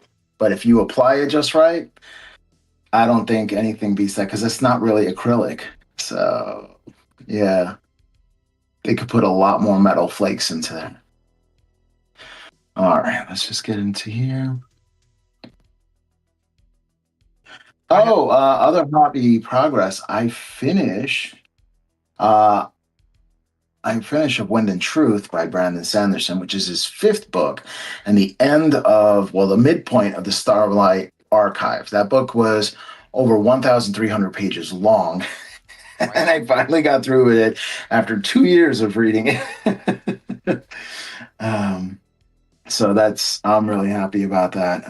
Anybody want to talk Sanderson, you let me know. Because what the heck, Dalinar? What the heck? And I'm getting through Space Wolves. Now, with these exhaust pipes, I do like to paint the back exhausts gold as well. I don't know if the Grey Hunters are going to get the little balls gold. I don't know. They might. Or they might get the center stack gold. So I want to differentiate them from the blood claws, especially when I'm putting them on the table, because they look kind of samey unless you're looking at their gun. So I want to make them a little bit different. All right, time for the rivets. Boop. Again, I have not switched brushes. I'm still using the very, very cheap, I would think 5-cent brush because I bought them by packs of 100. So That is incredible brush control. it's just a lot of practice. That's all. All right, rivet down here, rivet over here, and rivet over here. There it is. There you go. You got all the little rivets. I like to do the top pieces too. All right, there. Where else is going to be gold? I don't know. I don't know. No, I'm going to paint these red because I like torture. Um, enjoy, I enjoy myself with torture. I think that's all the goals. This one actually is clean and doesn't have many gubbins. I mean, it does have the ankle gubbins there, and I don't know. Some of my weaponry for my miniatures when I built them, since I did so many of them, I like bumped into one and like their guns fell off, like their shoulder holsters fell off and their stuff like that. But I thought I put stuff on each one of them, but I guess not. I do like to switch them up a bit. Okay, so there is bits of my gold. I am going to do some of the dark lines over there. I think I'm going to bring that down just a little bit. But instead of using Seraphon Sepia, which is usually my go-to for that, I want to do a little bit redder, and I'm going to go Reikland Fleshblade for a shade. for that gold on the Aquila on the front. And this is wet. Like I put it in water just now and then dipped it in because this is drying out. So I'm giving Okay. it some help. So there's that. So now with the water and it diluted, I'm going to hit the metal just here and just there. And I'm going to wipe off the brush and I'm going to work it into the recesses. So I'm actively pulling some of the shade away from the highlights and Very just hitting nice. the recesses. Yeah. So now I'm just going to try to paint with just sucking up some of that that I put on there. Some of the shade that I put on there, just sucking it up. And it has the perfect amount of shade with no pooling. That's what I'll usually do. So I put the shade on and then I'll dry the brush off and just start wicking up any areas that's going to pool in or any areas I don't want it in and keep on wicking the brush and dabbing it, wicking the brush. It's sort of like putting a Q-tip on it, but not as absorbent. So you can have a little more control of where the gold goes. Now, when that dries, I'm probably going to hit it again, usually with a little bit of silver just to accent little areas. So now I have the shadows, I have the midtone, and then the highlights. And that'll make it pop. It's all about that contrast, baby. All about that contrast. The skin tone is not done yet, but it will be done soon. I think, what else do I have to do on this miniature? Okay. Gamesburger Shoulder, said, shoulder. go ahead. Got it. No, Games, Gamesburger. Gamesburger says, I got Darkness in the Blood by Guy Haley for my audiobook credit, but I got bored with it and started listening to the Hellwinter Gate again. Oh, that is Oh, something right. I forgot to talk about during Hobby Update earlier. I finished the Ragnar six-piece series, and I started the Blood of Asaheim. Nice. And it is slow going. It is not as captivating yet. I feel like I was captivated pretty early with Ragnar. But I know a lot of people say that the Blood of Asaheim series is their favorite, so I'm just waiting for it to kick in and get real good. Interestingly, and this is like chapter one. I'm not giving any spoilers, but like an introduction into the book. The book starts off with a character that has gone to spend 60 years of service with the Death Watch and is returning to Fenris for the first time in 60 years. And even though for most people it's considered an honor to go off and serve the Death Watch in the name of the chapter, and It's a punishment. it is sometimes used as punishment, but in this case, it wasn't used as punishment. But Okay. and while the most of the keep was like, oh, this is a thing you did to help spread our glory. His packmates, however, felt betrayed because the like with the Ragnar book, they develop very tight bonds and they're supposed to stay in most cases as that single unit. Um, and like it's like really ingrained in them from the time that they're training together that this is an unbreakable bond, right? And so for someone to accept a calling to the Death Watch was almost like an insult to his pack, because they're like, oh, so you just volunteered up and leave this place? You said peace out, bitch. I can't believe you. So it's really interesting. So he's gained a lot of experiences along the way, but his packmates are like, I don't want to hear nothing about what you did with those other men. You can't blame them for feeling betrayed. Like he should have spoken with them if they're that close, and said, "Hey, I'm thinking about joining this. I think it'd be really good for me," or blah blah blah, instead of just going off and doing it. Yeah, that's true. And I think that's part of the problem is that he didn't talk to anybody about it. He got the summons and he just left and didn't say nothing to nobody except for, obviously his leadership, but he didn't say nothing to his brothers. And so his brothers was like, what the fuck? Right, of course. So I'd be excited. yeah, so like for them, they got completely, side blinded. They were just like, they woke up one day and he was gone, and they're like, oh yeah, he's serving the Death Watch, and they're like, that mother truck. Say what? Oh, and this is true. Gamesburger also says, I mean, the Death Watch is with the Inquisition, and the Wolves really aren't a big fan of the Inquisition. That's true. That's true. But also, yeah, it's also that kind of personal betrayal as well, the way it's written. The Blood of Asaheim, Storycaller, and Hellwinter Gate is really my favorite 40K trilogy. Yeah, I'm waiting for it to pick up, brother. I'm excited because I've heard a lot of good things about it. The series shows a lot of the characteristics of the wolves, and that's why I really like it. Very cool. I'm excited. I'm excited. It's been my like go-to thing when I'm at the gym lately, or when I'm doing dishes, or wherever I've got like some time to be able to focus on what I'm listening to. I'm like, it is time for the book. So you stop listening to K-pop when you work out? Well, so I start off with the book, and I use the music as a pick me up whenever I'm like, I'm starting to run out of steam a little bit. I'll put on some jams. So Yeah. Gabesberg says, "Oh, it picks up and then some. Awesome. I'm really hyped."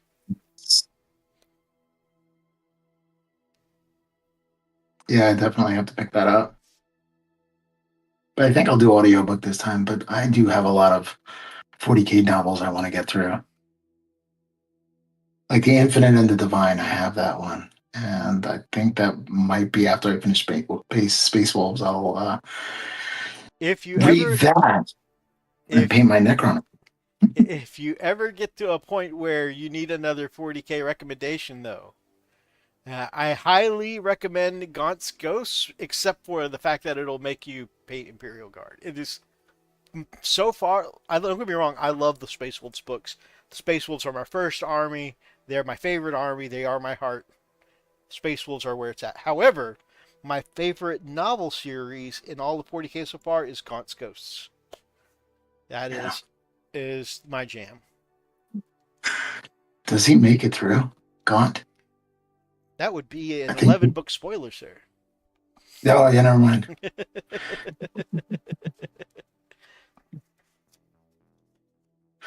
It's all I need to know right there. But yeah, I heard some really good stuff. It's like reading about Martius Calgar. Like he'll do some crazy stuff. You're like, there's no way he's not even a Primarch. How is he doing all this stuff? Oh, and by the way, they just re-released Martius Calgar, a new one, and I just bought the old. That is I cool. just bought the old one, so I'm like, no. I did think of you when I saw that they were going to sell the Victrix guards separately, because I remember you saying that, oh man, I bought a Marnius, but you can't take him without his bodyguards, right? And I saw that they sell the bodyguards by themselves. And I'm like, oh, well, there he goes. Well, yeah, it's because you can't use the bodyguards anymore. Like that, I don't think that's part of the package. I saw the package of Martius, and he comes solo. Well, the Terminator version does, yeah. Yeah, I don't know I don't know what they'll do with his Gravis data sheet, if they'll keep it as an option or if they'll just write that one out. I hope not, because that's a brand new miniature. Um, I mean, brand new, sort of. Like it's been around for 6 years, has it something been like six that. years? I feel like Oh, it's you only been blink on your eye, 3 years. or two editions, I think. Yeah, that would be 6 years, wouldn't it? Some recommendations here. Gamesburger also recommends Dante, the book, and Devastation of Baal. Oh I've yeah. actually bought the Devastation of Baal in my audiobook. And I am saving it for when I start painting my Blood Angels, because so far I've just done collecting, buying, printing, um, putting it on my Christmas list and stuff like that. But once I actually sit down and start painting uh, my Blood Angels, those books will go actually on. Mhm. Brotherhood and Brothers of the Snake, about the Iron Snakes. Oh, that's a Space Marine chapter. It's lesser known because it's one of those not sub chapters. What are they called? Um, Second founding, the Divergent chapters. Not Divergent. Divergent. Gosh, what's the word? Divergent is like Space Wolves, Blood Angels, the non-codex compliant. What's the Or word? It's non-codex compliance. Yeah. um. Anyways, they're one of the sub chapters that I will think of in a little bit. Anyways, But they're called the Iron Snakes, and they actually make an appearance in the Ghost novels a couple times, and they seem really cool in those novels. So, Brotherhoods of the Snake. I'm actually going to add that to my Audible wish list because I like the couple of Iron Snake characters I've met so far. There was an Iron Snake part in the core book for 8th edition. There was a little story in there because I read the lore of those books, Nice. and there's a little story with them, and it was pretty cool. It was from the perspective of he's the last one on the planet, and he's fighting out and warding off these last things. So it's a last stand. So yeah, it's really really cool. I would definitely recommend to read that. Okay. Awesome. I definitely should check that out because, like I said, Iron Snakes has definitely caught my attention since I read about them in the Conscos books. He says that they're successors. That's the word I was looking for. Successor chapter Successor. of the Ultramarines. Very cool.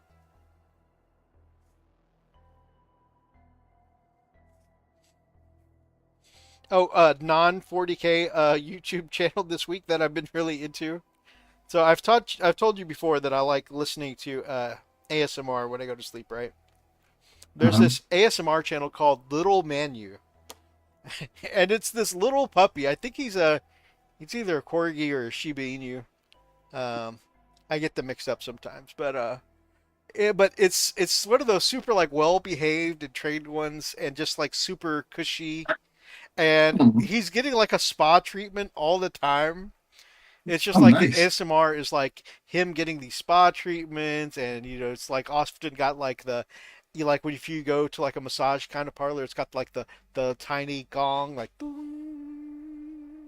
Oh, and yeah, he's just getting pampered and stuff like that, and gets a little head massage, and just like all kinds of stuff, and it's just like it's so relaxing to watch, and it's just like, man, this dog is living better than most people. right. I don't know why, randomly, in the middle of talking about iron snakes, space wolves, I decided to talk about that. But that just popped in my head. Thank you for joining me on my ADD journey, guys. I had been watching Lofty Capybara, so Nice. yeah, I like the lo-fi stuff. I think this shoulder pad's ready to come to life. I think I got just about everything else too. Getting there, getting there, getting there. All right. I'm gonna do dark aluminum so I can hit the I want to hit the magazine. One drop will do. All right. Let's get the magazine for this bolter. Nice darker color.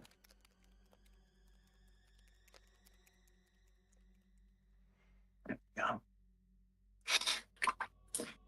All right, let's get some yellow on this bad boy. A very, very fleshy shoulder pad. It's super fleshy. It sort of Not looks like a golem. not as fleshy as Fabius Bile's shoulder pads, though. I might have Fabius. I need to paint the spider. Although I'm not starting that army. Emperor's Children is not for me. Oh,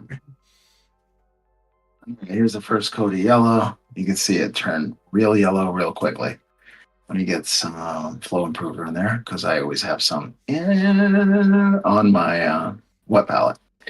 Always have flow improver on my wet palette because if paint's too thick, you're going to see brushstrokes. But I just want it thin enough that I can manage it and thick enough that it has the coverage. So you can see there, now it's yellow. Just like that, first coat. Very Um, nice. yeah, very smooth, very easy, very quick. All right, I think it's time for decals. And the head. I did paint the head separately. Which head do I want? I have this head. I have this head painted up. I have 4 heads here painted up, ready to go. All skin. Trying to do all the skin ones first and then do the helmeted ones because I do have like 10 with helmets. So, what do you think, Mitas? Number two. Number 2 from this end? Yeah, from the left. Or number 2? My left or your left? I'm not Your filled, so left. yeah. This one. This one. Okay. All right. There we go. He is going to have that head. I'm going to pluck it off. Now, I do use a tack for caulkboard. So I do use that for thicker ones. I've also used nails with very flat nail heads, and I poke them into um, wine cork, and then I hot glue that to. This is actually the top of a shoebox. I like that. So I put hot Nice. glue that there, and it makes a stable base. I can put the head on with poster tack, and it's just not really going to knock over anytime soon, which I Very like. nice. Yeah. Gamesburger wants to know if you can zoom in at all. I guess I can. It'll take some doing. Hold on. Let's see if I can unlock this and get it a little closer, and then unlock this one and get it a little straighter. And I don't know. Because I don't have a zoom feature, so I actually have to move it around. Can you see it better now? Is that Yes, is that's that okay? definitely closer. Yep. Okay, good. Okay. So yeah, I'm gonna get the head on over here and glue that on while this yellow is drying. All right, there it is. I always make weird noises when I build miniatures. That's Don't you? okay. I'm just thinking about the way Gilliman sounds. With your brain. It's Ray Gilliman's sound. All right, what should I do? Should he be looking forward? Yeah, no, he should be looking this way, I think. Over his shoulder pad. So he's on to the next one. All right, that's good. I like that. He's looking pretty razzly dazzle. Does he have any gold that I need to attend to? No, he doesn't. So that's really easy. But I would like to put a little bit of Carabar Crimson in his mouth. Just a tiny bit. So it looks not so much skin tone in his mouth, but a little more bloodthirsty. There, I say. Yeah, okay. Just put it in your mouth. You'll like it, I promise. Oh, and what do I say? What was going on? Talk about ASMR. Um, all right, so he's on there, and now I guess it's going to be time for the yellow because I think I touched it. All right, I'm going to do another coat of yellow then. It's really good. It's going on thick. So what I'm going to do is I'm going to put some flow improver on. I hate when you go to fix one thing, but then you touch something else, and you're like, ah, man, I got to fix that now. Yeah, it's fine. And since it's wet, what I'm going to do is I'm going to quickly go onto my Flash Glitch Yellow and I'm going to wet blend right on wet pauldron right there. So I'm just going to take that on quickly, get it in between color, and notice how I'm mixing both of the Avalanche Sunset and the Flash Glitch Yellow in the middle to get a mid-tone. And now I'm going to push that right in the middle. That Now wet it's going to be slight. pauldron is also known as a WAP, a wet ass pauldron. Wet ass pauldron. There it is. I think there's Now a I'm just going song to push about the paint there. around. Sorry, I'm just over here No, being you're a jerk. fine. You're fine. I'm just going to push around paint and see where it lands. Yeah, that's pretty good. Okay. Yeah, I like that. So I just, again, deciding where the sun is going to really hit it, and that's going to be the highest level. Now we have the flash gets yellow. We're going to go back to the Avalanche Sunset so we can get a nice fade. And I'm going to push the Avalanche Sunset into the flash gets yellow from dark to light. And that's how we get that transition smooth. And there it is. A subtle transition from Avalanche Sunset to Flash Gets Yellow on that shoulder pauldron while it was wet blended. Again, you're going to have to do it really quickly if you want to wet blend it like that because acrylic paints, the good thing about acrylic paints, they dry quickly. The bad thing about acrylic paints, they dry quickly. So So if you want a wet blend, you got to be quick about it because it's going to dry quickly. So, and there it is. And now here's the hardest part. Don't touch it. That is the hardest part. So while that is drying, I need to figure out, am I going to do a yellow kneecap? I think I am. All right. Because I enjoy the torture. Let's get back some flesh tone. And I'm going to do this really quickly. I'll throw some flesh tone on that knee pad right there. Just going to get in there. I think a little bit of more with a little more flow improver. I always have flow improver on my wet palette because I always just dip it in there when the paint's misbehaving and it flows off my brush just so when I have the flow improver there. Okay, there it is. It's nice and flesh tony. And I'm going to do the same thing I do with the solar pauldron. And that kneecap will be yellow, just like that. So it's looking pretty good. I'm going to have the champion Fenris on the black shoulder pad, and that has been a godsend that I don't have to do two yellow shoulder pads because it saves a lot of time. You can't go darker than black, so there it is. You got black. I mean, I could have painted it gray and then transition if it was for a painting competition. But since I am going to have 60 of these bad boys, you will never notice this dude's shoulder pauldron at all, ever. It's like you are not going to notice number 1 out of 60. Like you're not going to notice that. But you're going to look at them as a cohesive force. Like, oh crap, I got 60 blood claws coming towards my unit. My unit's going to get wiped in 3, 2. Did he charge? He made the charge? Oh, well, goodbye, unit. Who's that heroically intervening? Oh no. I was listening to Glacial Geek, who it feels good because he's a former. I mean, I guess he's still a Dark Angels player, but it used to be the big thing on his channel, competitive Dark Angels player. And Oh, this nice. year he's taking Space Wolves to the LVO, and he's prepping his list for that event in February. And he was talking about, I mean, he took this combo out because they changed the points of the blood claws for the big squad. Mhm. But Oh he yeah. was talking about how It's the cheapest. a big squad of 20 blood claws with Ragnar leading them. He said he was math hammering it, and he was confident that they'd be able to take out a knight because knights were the big scary at the time. Would be able to take out Yeah. a knight with all their lethal hits. And he was taking with, like I said, a big squad of 20, Ragnar leading them, and they can advance and charge, and yeah, he was talking about taking that mid-board presence and putting a hurting on some knights mid-board. I was like, that is impressive. Oh, definitely. I mean, I think it's the cheapest way to get um it's the cheapest way to get space unit of 20 space marines. I think it's blood claws right now. Oh yeah, well, I mean, So a unit of 20 only comes, I think, to us and to Templars.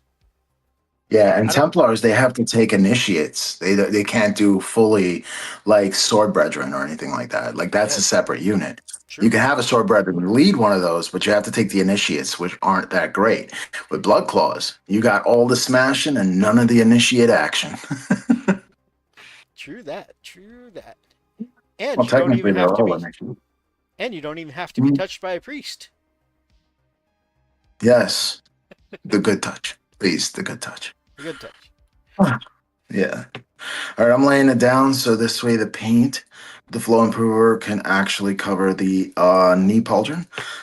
Instead of it dripping down to the bottom of the knee pauldron, I want it to be in the thickest part to be in the center of the knee pauldron, simply because that's exactly where I'm going to put the decal. Or I can do some freehand on it. I mean, either way. Freehand's not that bad because it's just runic symbols and they're kind of easy to do. So either way, but I have not been doing a lot of freehand on this army simply because I'm churning them out. Like now I'm in, let's cut some corners, let's make it look great. But if we can have a hack, let's hack it up, you know? Um, so I can get them done quickly. and efficiently, and hopefully win best painted army in some competition. I don't know where, but we will see. That is the goal. How are you doing? How you doing, baby? How you doing? I am She's I am chilling and doing some non-detail work here on my second half of the Blood Claw squad because I was painting up 5 at a time earlier, and technically I've got an extra one, so I'm painting 6 now. Um, there you go. and yeah, I'm instead of trying to do the fine details that I have left on the 5 that are close to being done, I'm just doing some of the black coating on some of the second half of the pack. You know, the weapons, the jump, or, the vents on the backpack, that kind of thing. Mhm. Save myself a step whenever I get to them. Yeah, when you're doing big projects like this, saving a step is, since it's repeatable, it's definitely the way to go. If you can save a step and it still look great, then there you go. Oh You yeah, got it. and like when I do the fine details on the the first squad, I want to be able to just like sit down and you know focus and not having to worry about other things, like watching the chat for these fine people.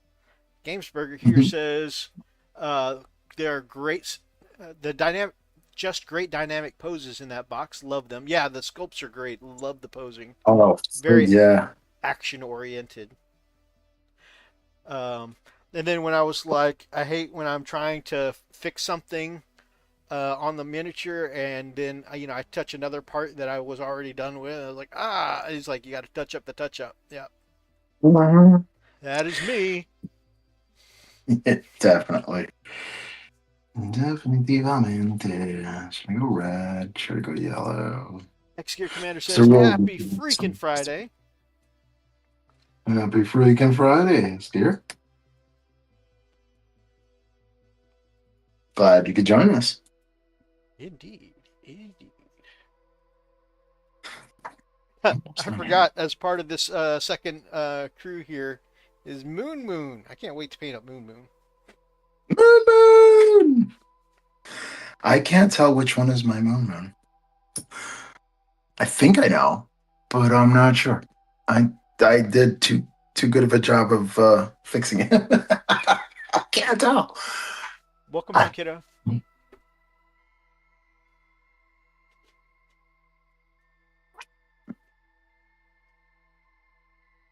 all right. I'll fill that sucker up with water. I have my micro sol. Haven't been using too much micro set, which I need to, which is over here. Micro set. Ah, good stuff. Speaking of Well, which, um, I just want to take a moment to give some appreciation to the decals in these newer kits, like the Space Wolves Army box. My red, first of all, I just love that you can get any of the great companies except for the 13th, which is awesome. Um, and also, like, they just go on so smoothly, so easily. They go on like an absolute dream. And my for the pack marking, the on the blood claw shoulder, the red on top of the yellow. Man, mhm. I instead of using just the actual blood claws out of the new set, there was some ones in the older set that I was like, okay, let me mark this pack with these. They're a wolf's paw, with the little claws on top, and I'm like, okay, these wolf paws are really neat looking. Let me make that Mhm. the red on top of my yellow here. And these older ones, like I for 5 dudes, I had to use 10 decals because some of them just kept disintegrating on me, or Oh no. or pulling apart. What's Moon I Moon? think when we mess up. Moon Moon so is our special I, intelligence level space wolf. the one who didn't quite make it out of obedience school or whatever. So there was a story in WoW of I think this was a Reddit thread a long time ago, of a guy who was using the name generator in World of Warcraft for his druid, and um, he used the random name generator, and his first name came out Moon, and then he rolled his second name, and it came out Moon, and he's like, you know, he posted in his Reddit thread like, "Damn it, Moon Moon," and everybody in the Reddit thread just started posting as if he were the handicapped, special education druid, and whenever something would happen, they'd be like, "Damn it, Moon Moon," and you know, and they sometimes referred to him as the druid who didn't make it out of you know Druid school. druid school, yeah, or in dog school, because I think one of your early forms is dog wolf form, and so some of them were like that he didn't make it out of dog school or whatever. And anyways, so I have one of my my Space Wolves here from the new set that the plastic glue went kind of wonky when I was trying to put the legs together and dried in a really awkward pose that left one leg kind of hanging up in the air like he was lifting his leg to pee or whatever. And it just looked really goofy because it's also the same side as he's holding his gun up and lifting his leg there. And I fixed the pose by putting a Thousand Sun helmet underneath, so it looks like he's. I'm not saying just peeing on it, or maybe he's peeing on it, but working his territory. Sorry. Ever since I that pose came out all wonky and he looks a little special, I told everyone that's my Moon Moon. Damn it, Moon Moon. So whenever something goes wrong on the battlefield, he's gonna get the blame. Damn it, Moon Moon. And something ain't right about that boy. I'll say something ain't right. I'm a chicken hawk. You the chicken.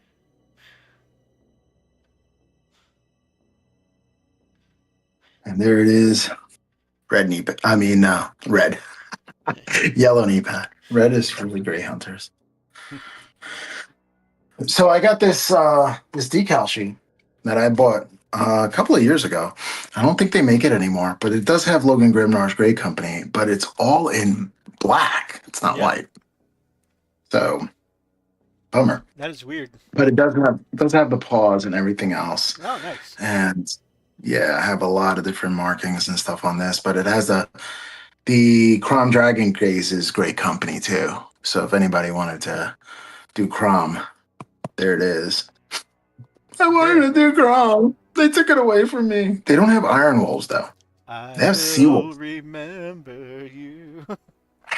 I liked my Crom. I entered in a competition, and he won at the store level. So Crom's that was a cool pretty looking cool. miniature.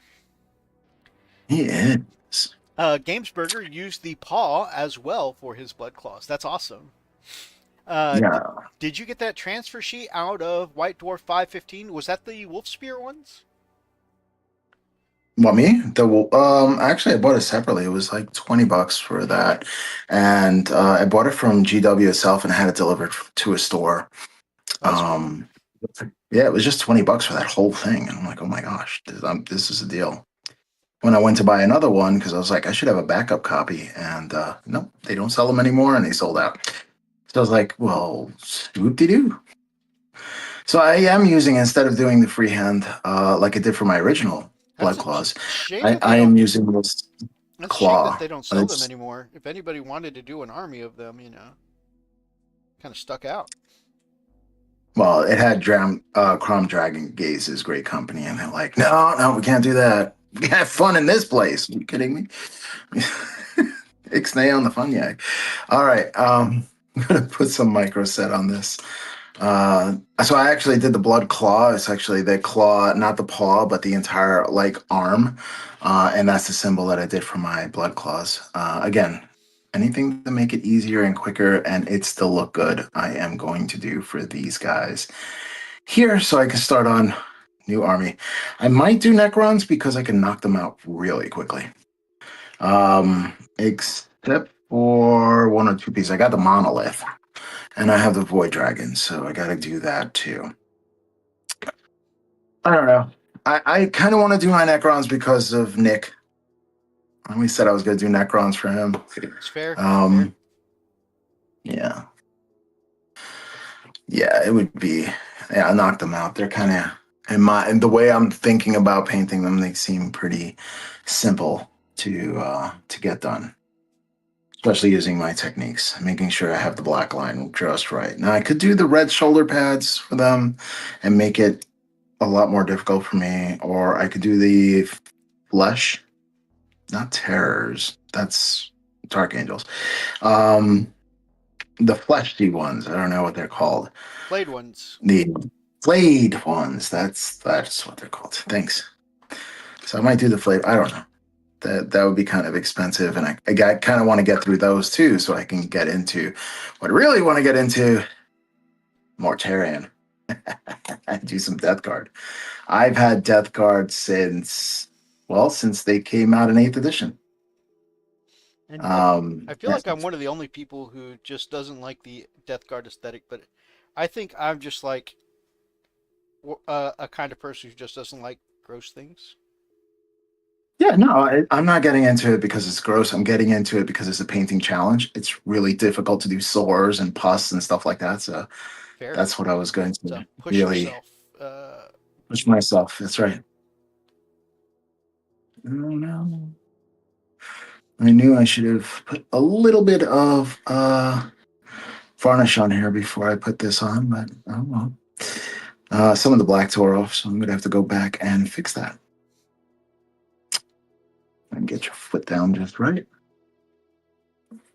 I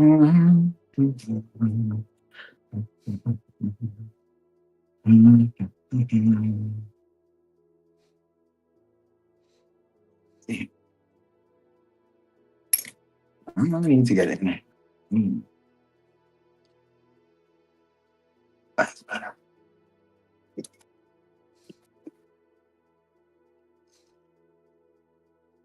I have put on a decal and painted over it for a competition. That's what you call cheat mode. Like I put on a decal and then I painted the decal over the decal so it looks like I painted like you the freehanded design. it, yeah. Well, you did Yeah, technically paint I the did. design, but yeah. Yeah, it's equivalent to tracing. And I'm going to tell you right now, a lot of painters do that. I learned that from Vince. He was like, "Oh, you got a decal? Paint over it." Because it's the same paint you're using for the rest of the model, so it look cohesive. And I'm like, freaking A, man. So I do that for competition pieces, but not for my home piece. My home piece is going to be touched, played with. Other people might come over and say, "Hey, can I play your army?" And I'm like, "Oh, yep, sure, no problem." I'll just paint up another one. There are Or a lot of good custom decals on Etsy if you're looking for some of the other chapters. That's true. yeah, up Pop Goes the Monkey. I think has a lot of decals too. Well, I they like them. they do like the physical like shoulder pads and stuff like that. So if you'd rather paint your symbol instead of apply a decal, they do good stuff. Mm, yeah, no, I got decals too. Like I got Caradons. I Really? believe it was from them. Yeah, I got Cacaradons, which I'm probably not going to do a Cacaradon army. So if you want decals for an entire Cacaradon army, if you are seriously thinking about creating one, I have decals. I even have shoulder pads and helmets to convert a Redemptor Dreadnought Oh, that's cool. in the Cacaradon style. Yeah, so I don't think I'm going to do it because I don't know. I have the Dark Angels. I think I'm going to stick to Dark Angels. Oh, I also have. Um, Iron Hands. So I Ooh, do have like decals for all Iron Hands too for an entire army set. Like you could build entire army set with it because I don't know. It's like 100 little things. I don't know. It's a huge sheet, like the spatial sheet that I just showed you, but it's all Iron Hands, and the other one is all Carcharodon. that So is awesome. Those Forge World yeah, sheets are nice too. I actually have a yeah. couple of the smaller sheets of the 30K Forge World decals. I'm going to show them real quick. That I thought about using instead of the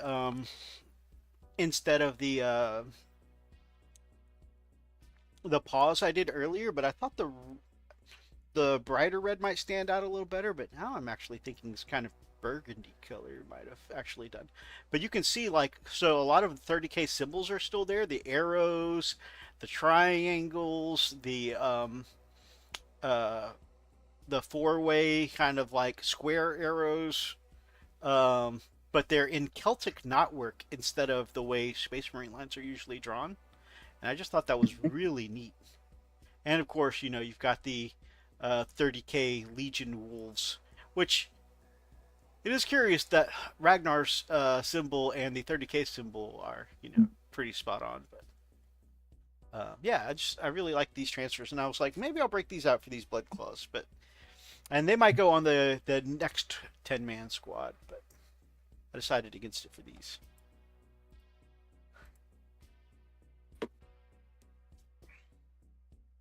Alrighty. Dang, I missed one little bit on the shoulder pauldron. I'm gonna just do some black lining here.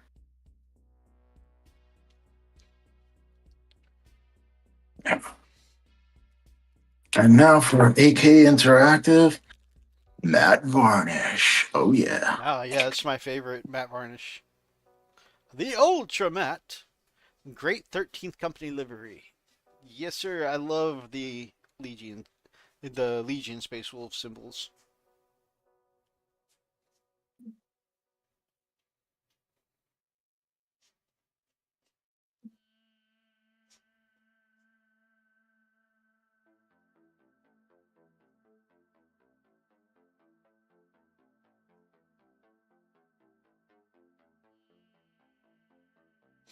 I actually at one point, and the reason I have so many is because my Space Wolves previous color scheme was black armor, but with a secondary color of like a vibrant blue, and the black Ragnar heads used to be kind of hard to. Well, they seemed kind of hard to read on, so I got some of the 30K ones, wondering if that would be any more readable. I actually bought quite a few of them, and plus I had bought into Burning of Prospero and stuff like that, so I had some of the Legion Wolves from that, and so I ended up buying several sets of the Legion Space Wolf heraldry, and of course at one point I was going to get into 30K, and then neither of those things happened because the red ended up not being very readable on the blue. I thought, like Superman, it would be very readable, but it wasn't. Uh, and then, and then we never got into 30K. So I've just got a few pages of those Legion Space Wolves just sitting around. I'll use them for Cool, something cool. at some point. All right, this guy is done. And I'm comparing him with the other guy. I did as well. Very, very nice. Oh yeah. I'm done. Got him done. That is number 15. Now I have the exact amount of blood claws that I've replaced. That is Everything awesome. else. Everything else. Yeah, I remember doing 15 of the original blood claws. And that's the stuff almost killed me because I was batch painting. It was like Batch soul painting, sucking. and you were doing non-metallic metal then. Yeah, that's right. I was learning how to do non-metallic metal. Like I forced myself on each one. So it took me forever to do one model. Um, so yeah. So cool, man. gonna switch on back to. Do you have the dual thing on, or? Because I just don't want this to be like dun dun dun dun. I do now. Okay, cool. Alrighty, I'm gonna put you back here. All right, now I had to lower this in order to get the thing down. So I'm gonna have to lift this sucker back up this way. This was Scott, the miniature maniac, who recommended this setup for my camera. Well, not the lighting, but this impact thing that I can switch and lock into place for my DSLR camera. So when I paint, I have that sweet, sweet angle so you can see, and I could focus in on that. Very cool.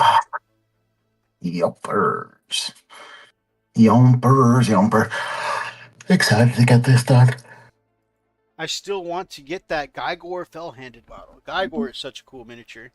Gygor is what I made my Lucas the Trickster out of, and gave him the extra cloak from a Herald Deathwolf miniature I had because I made my custom Wolf Lord out of a Herald Deathwolf I bought. So Gygor is such a good model. I actually have been tempted to get another one, so that way I can at least get the claw arm, and use that on the blood claw in the of the blood claw pack leader for the second squad. Mm-hmm. And so I could make a Lucas the Trickster, tribute model. I mean, I'm going to make a Lucas the Trickster tribute model anyways. Either way, but whether or not I give him the same Gygor Fellhand Power Claw that I gave the first one is the real question. I'm going to take a picture of the ginger hair I did and send it to you because I'm really proud of that, the way that came out. I watched like 3 tutorials, or maybe 4, trying to figure out which recipe I wanted to follow for ginger hair. I don't like this arm. I'm ripping it off. It's on there.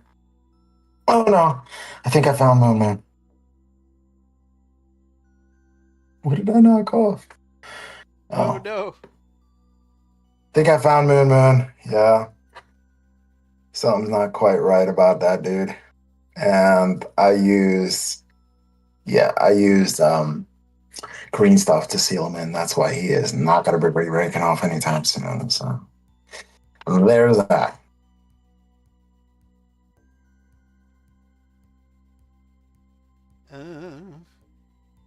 Send this to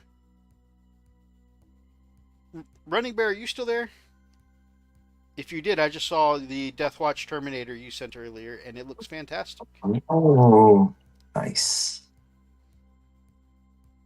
All right, let's take a look. Oh. And then I'm going to pull it up for y'all. Oh, that's nice. I may not do the best faces, but I'm really proud of this ginger hair. Yeah, I like that. I like that a lot.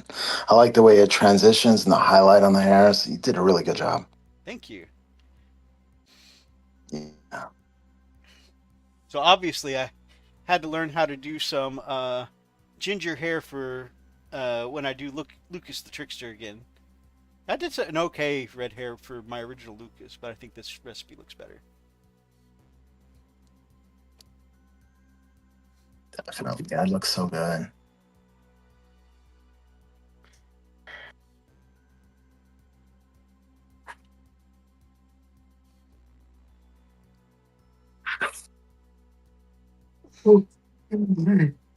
Goodness. I had back to school night this week. So that means yesterday I was at work until 9 o'clock, and it takes me about an hour to get home. So I was in bed. I didn't eat dinner, so I ate dinner at 10:30, 11 o'clock. And by the time I got to bed, it was like 1 o'clock in the morning, and I had to get up at 5 o'clock this morning. So Oof. Little tired. I We'll bet. run down today. Yeah, those days. Yeah, I don't mind doing stuff after school. It's just it's so far away. Hopefully next year, I don't know. I might, if I can, get a job closer to home. That would be optimum. Because yeah, the commute's killing me. I bet. It's, yeah, it's taking up a lot of my time. And my time, I'm getting older. My time is becoming more and more valuable as I get older. Because I don't have too much of it. That is something Greg from Gamers with Coffee likes to remind us every week on his Friday show is that, time is the one resource we never get back. That's right. You could always make more money. You'll never make more time.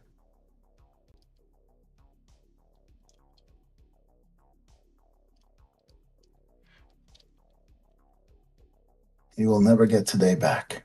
So make it count. Indeed. And if you think about it, we won the how can I say this non-offensively? That's when you know you're about to get some gold. We we won the man juice lottery because out of all the little squirmies, we made it. So I mean, if that doesn't give you enough for life, I mean, come on. That's The true. chances are you 1 in 1,000,000 and you just already hit the lottery. So there's That's that. true. That's true. Oh man. More flesh tone shoulder pad. Yeah. I wonder, could I put saga markings on a blood claw? Has he been through a saga? Yeah. I mean, if Okay, you think good. about it, Ragnar accomplished a lot of crazy stuff while he was still a Blood Claw. Sure did. And he not only got saga markings, he actually got one of those golden bracers from his uh, Wolf Lord. Grimnar? No, no, um, Oh, Barrack Thunderfist? Barrick. I kept wanting to say Bullvi, but that's the Wolf Lord of the 13th Company. Yeah. Oh, what was crazy when I got to book 6 in of Ragnar's book, I had already heard the audio drama of Bullvi and the 13th Company chasing the Thousand Suns sorcerers across the warp using the warp mirrors, right? And the Wow. assault on Prospero. And so Mhm. these were already storied legendary characters by the time I got to the Ragnar book, and it was like, also, you meet Bullvi. And I was like, what? Oh my god. Brr, brr, brr, brr. It was crazy. Also, spoilers, I guess.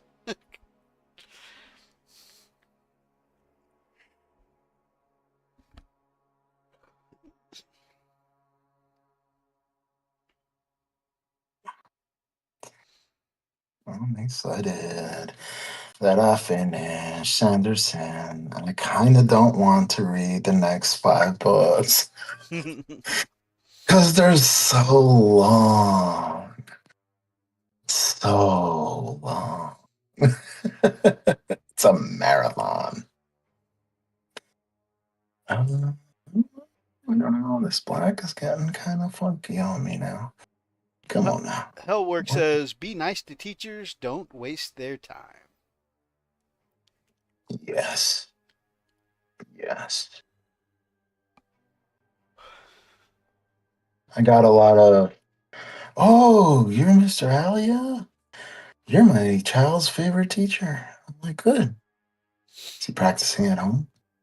Make sure he tells you at least one thing that he learns in my class every single day because we do learn things every single day. Okay, that's good. That's how you could support me in the classroom. He has to have an answer. He or she has to have an answer because if they don't, they weren't paying attention in class, and you'll know right away. There's no refresher days where there's not something new. No, because I have 1 year to teach him a language, and to be proficient in that language. So that's all I have. And their level is going to go in Spanish 2 and Spanish 3. And Spanish 2 and Spanish 3 is taught in Spanish. So if they don't know how to read, write, speak, or listen to in Spanish, at least at the basic level in Spanish 1, then they're out of luck. So every minute is precious because getting middle schoolers to pay attention is like herding cats. It's a Fair, delicate balance. fair. I mean, I can do it with catnip, but that's just frowned upon. Hey, class, I got your catnip. What? 6, 7. I hear that so much now. So much. I don't know. I'm just thinking of Shrek 2, where they catch Puss in Boots, and they're like, "We got catnip. It's not mine." I think it's a dime bag. Yeah, that's good. You finished up painting? Yeah, sure. I think I've gotten to a stopping point for the night. Okay. Hellward says, "Night all. This week has taken forever. Man's been Yeah. on mandatory overtime all week. I bet he is eager to get sleep." Well, if that's the case, I'm gonna call it here. I got another one in me. I'll probably finish this one at some point, and can I go to bed because I'm getting kind of tired myself. Oh, what a great show! Hopefully, Yeah. people learned from my meager painting, live painting tutorial. I guess I don't know. Yes, You can and always ask me some Q&As. this being a more painting focused show, I actually got stuff done tonight, which feels good. Yeah, When it's like a big news week, and we're like constantly on the other screens. yeah, I don't get a whole lot of painting done, but I actually got stuff done tonight, which felt good. that is awesome. I'm proud of you, man. You can keep it up. I want to see your new highlights and bass tones and how that's going to work out. I'm Yeah. sure you're not going to the park, brother. Well, I've base coated and highlighted the whole Hmm. box already, so it's gonna be a while before new highlights come up on anything else. Did not hear anything. I may have to use a restroom after this. All Sorry. right, it's all good. I literally didn't hear anything. Um, Good. all right, guys. Rob, thank you so much for joining me as always. Uh, Oh yeah, man. It's always a pleasure, man. I Always a really pleasure. hanging out with you and painting together is always one of the highlights of my week. So It's fun. I will It be is. taking your feedback about my brightness, and I was already considering going back. And one of the tricks I do on my white scars is to take some very thin down Space Wolves gray contrast to add Mhm. some, some tonal interest in some of the recesses. So I might go back and do that, Okay. um, and create some shadows, just to bring it down a little bit. Because I was thinking, looking at them through, like, they look better in person, but in the pictures they are very very bright. And so I'm Yeah. like, this is a little darker than or brighter than I wanted. So I do think the tone needs to be adjusted. Okay. Um, As long as you're happy with it, that's the end result. Agreed, agreed. But definitely, I am also trying to study from a Space Wolves expert. Just Thank some dude that means. Thank you to everyone who joined us tonight. If you guys like tonight's show, please make sure that you grab up an ox and smash the like button in the name of the Emperor. Drop us some comments down below and feel free to be part of any of tonight's ridiculous conversations. And if you guys are not yet subscribed to this guy or any of our friends down in the link tree below, we would love to have you as part of the pack here at Wolfbrother Hobbies. Until next time, guys, stay frosty. Stay frosty.